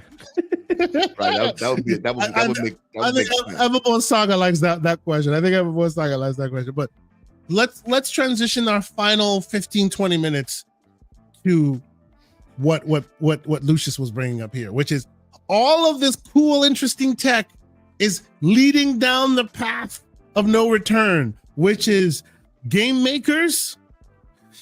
You might no longer be as useful or as needed as you used to be, because now all of a sudden you're training your replacements piece by piece, right? Lucius, speak to the fears among the public about this. What do you think? I mean, I think it's incredibly obvious because it's all about incentive structure, right? The incentive structure for these companies is always going to be towards making profit. And right now, they all have an incentive structure to decrease their workforce no matter what. Even if everyone's doing incredibly well, even though that they're making record profits, even though it doesn't matter. Exactly. Even in a success story like Marvel Rivals that broke through the black hole game, like Magnificent Seven, X, Y, and Z, like it was able to pierce through that veil and make a space for itself, and is making an incredible amount of money for the developers that made it, for the publishers that published the game, and for Disney. It's making money for everyone, and yet they still decided to fire people who helped fundamentally make that game exactly what it is. Not because that those people didn't do their jobs, but because they did their jobs and now they believe that those people aren't useful anymore. If you're willing to throw people away, even in that good of a situation, I don't trust any of these publishers' incentive structures to use these tools as a way to be able to make games better, to get games out faster, to do all that. Their primary objective is to replace me and you, and so that way they can no longer need to do anything. They could just continue to create slop based off of a copy of a copy of a copy, and at some point the people who are engaging with that sort of stuff will know nothing better, because the age of like owning your games and all of that stuff would have been far beyond what we're talking about, and that person will have only been used to AI games, so they won't know about the handcrafted nature of a game like Avowed, where everywhere you turn you are rewarded for a box, and for looking and looking around, and it feels rewarding every single time. I think that for people like us who've had those previous experiences, we're going to play those games and we're going to say, well, this doesn't, come even close to the sort of experiences that I want. And that'll be fine for people like us. But just like Kay Asante says all the time, we are the horseshoe makers, right? And if the kids of the future start getting used to this AI slop and that's all they know and that's the primary engagement base, then it doesn't matter if there's high quality experiences out there when it's being drowned out by slop and the people who are engaging in it have no idea. Quick divergence. Real quick, Lucius. I apologize. I have to shout out it's amazing to have him here. David from Dimension 11 Studios. This is and he's in the chat right now, a Nigerian-based studio working on Legends of Osha. Been chatting with him. Wanted to when my African brother makes a great looking game, I gotta reach out and give support and tell him how much I love it. And they're in the chat right now. Salute to you. Hopefully we have something to show at some point soon, sir. Thank you for checking out the content, and hopefully we'll have you on at some point soon. If you haven't checked it out, ladies and gentlemen, check out Legends of Osha, Blood and Water. It's all over your Twitters. Google it, put it in there. Some interesting things coming from my side of the world. You know what I'm saying? So I'm very proud. Thank you so much for checking us out. This is awesome. Lucius, I apologize. Please continue. But yeah, I'm just, once again, I'm looking at the incentive structures of the company. I'm looking at what's happening around us inside of the industry. I'm looking at what's going on inside of the economy. And as nice as these tools are, they are simply the Trojan horse to make us all into serfs. So the Trojan horse to universal basic income is what you're saying. It's I don't know. Like I can't particularly dictate what's going to happen in the future. I don't know. But this is just me looking at what's happening right now and seeing that the tools that they are creating doesn't fix the actual problems that they're having. And so because of that, when I see that that square isn't being circled, I think, why else is this being made? Oh, it's a cost-cutting measure. And if it's a cost-cutting measure, where does that go? Based off of how these companies are operating, based off of the past, based off of what this tool is trying to achieve, what's going to happen? And hey, and it's unfortunate because, just like you say, Kay Asante, we are a dying breed of people who have these very single player experiences as kind of our focus. Fortnite has had a death grip on the entire industry. And so what happens when Epic incorporates this thing into their essentially Fortnite engine, where they can start creating experiences inside of Fortnite, which makes it even generated out of whole cloth. And now it makes it even more difficult for people to even escape the Fortnite black hole, which is the biggest of all the black hole games. So that's how I don't necessarily see this. I don't see the usefulness of the tool for small and medium-sized developers being worth the repercussions of the large companies, which are the ones that are advocating for it the most. What happens when they have it inside of their hands? And that's about that. Everborn, I want you to retort or agree as you see fit. Let me catch up on a couple quick super chats and I'll let you do that. We have Mr. BLTS with a $5 super chat. He says, just got the Shure SM7B XLR mic and I need an audio interface to connect to the PC. Not sure if you guys could recommend anything, maybe an Elgato XLR. Shout out to you. Appreciate you for being here. That's what Everborn Saga uses. I have the Elgato Wave. I use an SSL external interface. That's the solid state logic external interface, and it has 4 XLR inputs. Gives me a lot of good, interesting controls, and I combine that with, funny enough, based on the topic, AI software that does a lot of removing of voice and noises in the background and things like that. So yeah, shout out to you. Holler at us in the DMs. We're always ready to help. If you want, I'll give you my pointers. I'll give you my links to where I got my stuff. It's all good. So thank you so much for checking out the content. Appreciate you. We got Hollywood Rules of the $5 super chat. He says, serious note, thank Kay and Pixel for helping me on my Virgin ROG Ally X journey. Thanks, guys. Thank you. I appreciate you, bro. Anytime. Like, hey, calm down there, right? But no, always here to help. It's good. Boy, hit me in the DM. That's right. That's right. He follows up with another $2 super chat and says, gonna need emulation help on ROG soon, guys. Bro, we got your back. We'll get it done. You know, I've been thinking I want to do some tutorial videos. Maybe to do some like, you know, how to get the best out of your emulation out of your device.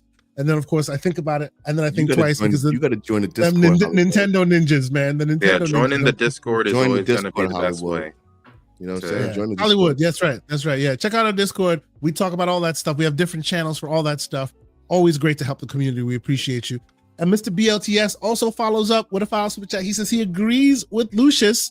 He says, I'm getting my second and third degrees with one in-game design, and AI is what worries me the most.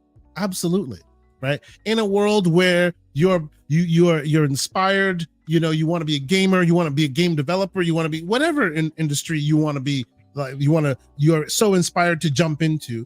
AI is disrupting it to such a degree that is just like ridiculous, man. Like it is scary times. It's scary times. But Everborn Saga, sir, what are your thoughts? I know you have, as a business owner, as a person who has been bullish on the advent of AI and some of those tools that assist creatives, being a creative yourself as well.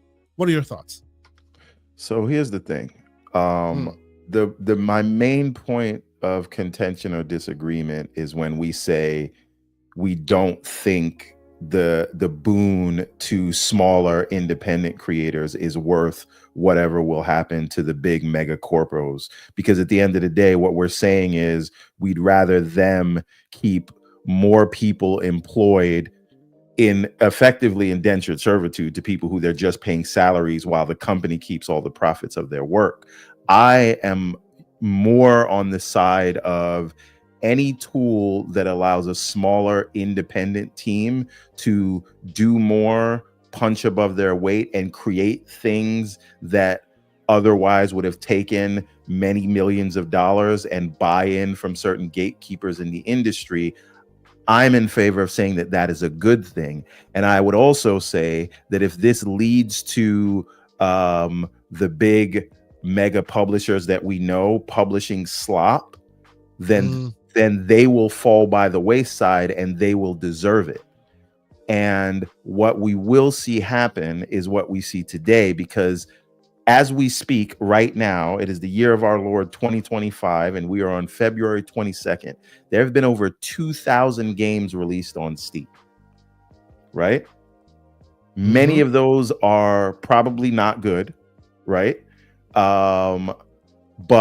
But some of them are from independent creators, and the tools and the distribution channels that exist today so that I, as a creator, or you, Lucius, as a creator, or you, Pixel, or UK, can have an idea, and you may not be the greatest coder in the world. You may not be the greatest art designer in the world, but if there's a tool that will let your creative vision let you be able to do that without having to go to some overlord who is going to tell you, no, why don't you change this and why don't you change that?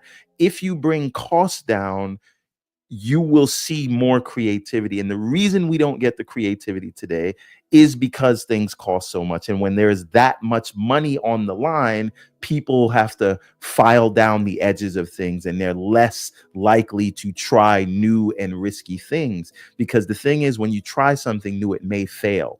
But when you can't afford that, that's when you get design by committee. And I think one of the things that like we all instinctively understand in this industry is that costs are too high. And one of, not the only, but one of the primary drivers in costs is that it takes so many people to do a lot of menial tasks. I'm not talking about the SMEs. I'm not talking about the shared industry knowledge. Those people should be cherished and treated well and do their own thing. But at the end of the day, there are too many people employed that it takes to do these things, and it sucks that people would have to lose their jobs. But if we're gonna say, and I know you're not saying this, right? But I'm making a general statement in terms of tools that make things easier, that allow smaller teams to do bigger things. If we're going to say we shouldn't do that because it's going to lead to layoffs, then we're really just advocating for games to continue to be expensive and continue to take more people to do things. And I would also argue that so many tools have come out. Unity and Unreal have come so far, and they're doing a lot of things in terms of AI and generation and textures and things like that.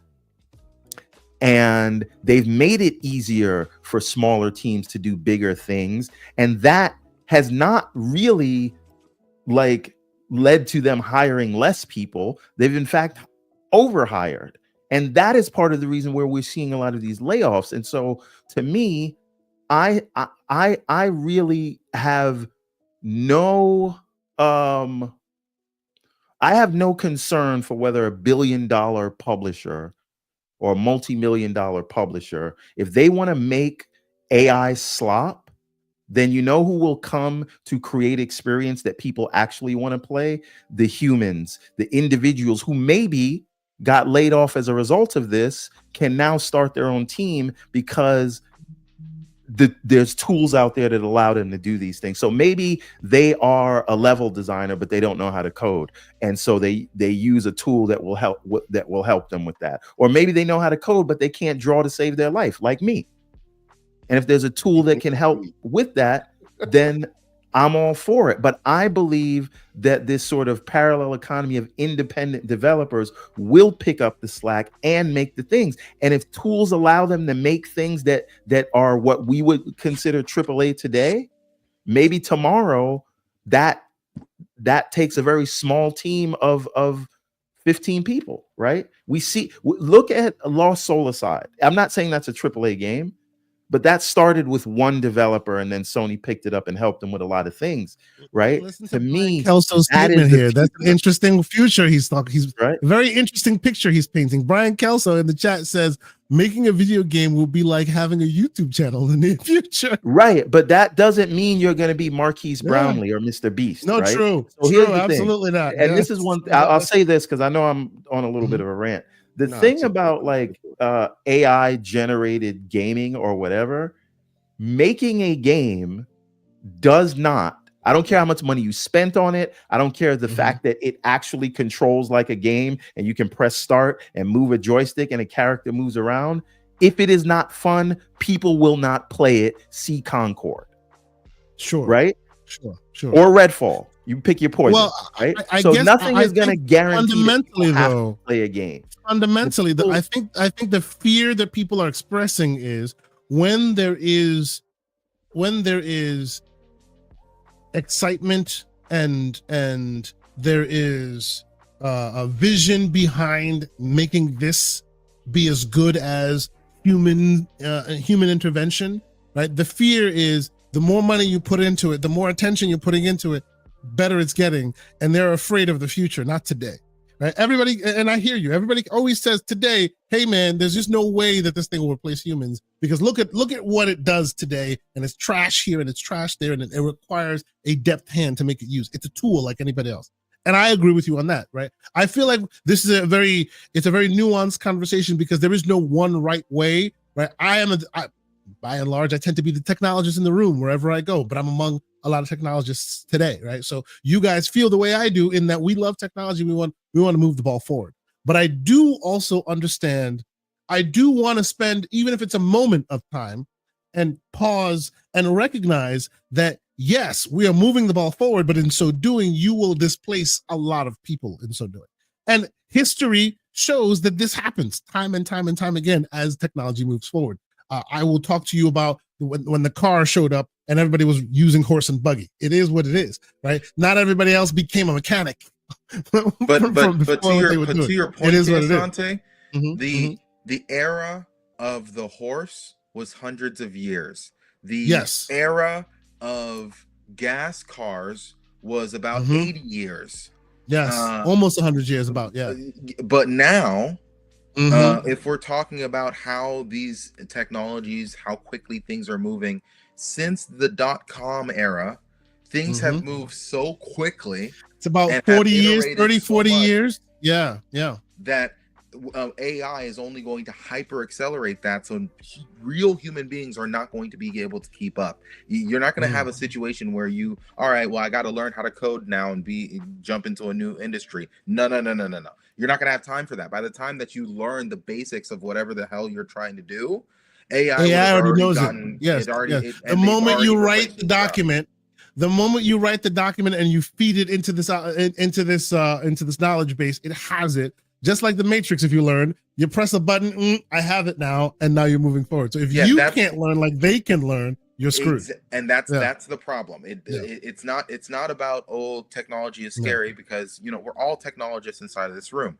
It's about the rate in which that technology is growing and how impossible it's going to be for normal human beings to be able to keep up with it. But, and I think we'll close it out with this. But tell your kids to go into the trades, ladies and gentlemen. Hey, that's right. I moved from development to sales last year, specifically because. No, there you go. Right. But at the end of the day, we are still technologists here, and we are still gamers here, and we still really love to see them use these tools so that small creators can create things bigger than themselves. That's my guiding principle in all this. Yes, right. You would still be super happy. You'd be super happy to see Everborn Saga come out with what would be a AAA rendition of what would be the Everborn Saga, like shooting way above his means, because these tools allow for that. Right. It's just one of those things where I do think that it is something that we're going to continue to have to keep an eye on and conversate and stay posted and communicate with our community about as these things mature, because it is a very fine line. It really is. I will not believe that the world is coming to an end because AI is coming to take over everything. But I also don't believe it's hogwash to be afraid of it either. It's somewhere in the middle. Even anecdotally in my space, I have been letting people go because I can do things with AI that I used to pay people to do. It's just a fact of life. It's a fact of it, right? So we can't close our ears off to any sides of this equation. So I do believe that, yes, 100%, it will displace people, but we still need to move the ball forward. And this is just watching as it displaces, and how much of an impact will it have to society? That is the big question that I don't know any of us can really answer today. But okay, before we get out of here real quick, Mr. BLTS with a $2 super chat. Thank you so much for being here and being very supportive today. He's saying real quick, ROGLI 2 2025, 2026. Can I take this one? You go for it, sir. I think you will see something from Asus this year. I don't know if it will be an Ally 2, but it'll be something from Asus. And we'll leave it there. Moving swiftly along, I think that's the end of this conversation. And you, for those who know, we'll move quickly. This is a conversation we'll be having again, I'm pretty sure, because they showed a teeny tiny speck of it and people made a big hay about it. Now you can kind of see it and people make a big deal out of it. Next time they show it to you, it'll be in 720p. I bet. That's when they show it to you. They'll show it to you again and it'll be in 720p. And people will be like, oh my God. And then the next time it'll be in 4K. I guarantee it. And that is the fear that people are having right now, that when it's in 1080p or even when it's 720p, people don't go, isn't this good enough? And then start firing everybody. Who knows? That's the scary world we live in today. But I think we will leave it there. Lucius, I will start with you, sir. Thank you so much for being here as usual. You pull up, you lend your voice to these conversations. A lot of people agree with your takes. I do too, by and large, because whether we agree or we disagree, I think that's the fundamental basis of it, is that we are earnest in our pursuits and in our thoughts, and I think no one can accuse you of otherwise. Tell the people where they can follow more of your musings on the internet. Yeah, don't look for me. Don't follow me anywhere. I have multiple social medias, but I will not tell you where it is because I don't want you to interact with me. However, the answer is Discord. Find me on Discord. I will be in the GCP Discord. I'll be having these sort of conversations all the time. And I will end all of this by saying we are in an era of minimal viable product. I've never seen companies be willing to give you less than nothing than I have now. And I'm just going to say, fight for what's yours. Right? Oh, boy. They are not going to give you anything. I'm not trying to Luigi Mangione anything. Like, relax, let's calm down. I'm not trying to Luigi Mangione. I'm simply saying that, like, this new era of corporate power is going to be astonishing, and you will have to fight for everything that you have right now. So just be ready for that. And AI is only one part of that pie. So, just be ready. Absolutely. Absolutely. And real quick, I will co-sign once again. Join the Discord. I have empowered Lucius to be he is the godlike in the Discord. He has all omnipotent power. He's always in there, always keeping things above board. So jump on the Discord and let's have continuous chats. Mr. Everborn Saga, you going to say, sir? No. Lucius is right. There is a tidal wave coming, and you could stand at the shoreline, or you could, get a boat, get a surfboard, right? Get a boat, get a surfboard. That's right.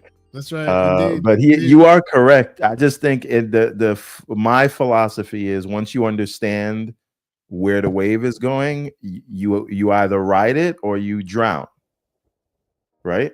So my I don't think anything Lucius said is wrong. My next thing is, well, all right, you just see this as an opportunity instead of fear, right? Yeah, right. Let's find the opportunity in this, and what can it do for people? And again, I'm always a big proponent of, perhaps we shouldn't be working for these big corporations, and we should be making our own things. And any avenues, tools, and distribution platforms that allow us to do that are by and large good things. Mr. Pixelbit G, sir, it is always awesome to have you on our air.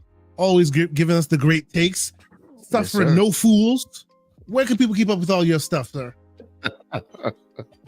Very rarely any place else now. I mean, I'm mostly on the Discord now. I rarely get people to smoke on Twitter anymore because I just don't have any time. But every now and again, you may see me take his mighty's head off, right? Because people need to be beheaded more times than not. It's hard to follow up the sermonizing from Lucius and Everborn here, but they are 100% correct. Got to build your own things, folks. It is what it is, and take advantage of what you can while you can. Key time, right? While you can. So, pleasure as always, man. It's glad I had time for this. This was really a good conversation about gaming and technology. So beautiful. Keep doing your thing, y'all. Thank you. Always great when you're here. You always lend a great voice to the proceedings. And whenever you want to be back, you know where to find us, bro. It's always great to have you here.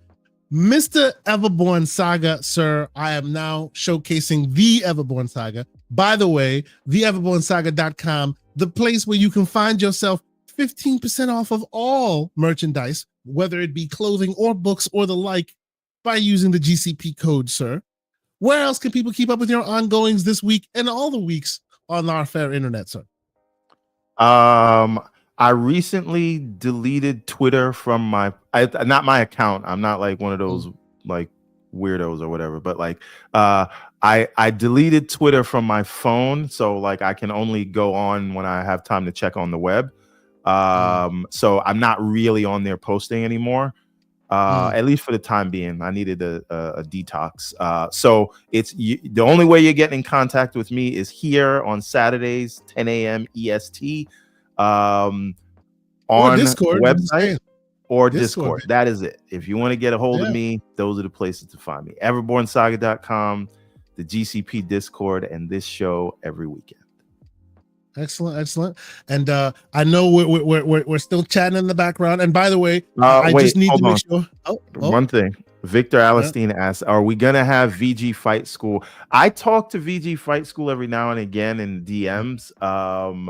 I would love to have him on. I've already asked him. He's a very busy guy. So community, if you want to harass him for me, tell him we have some good, fun conversations here. Yeah.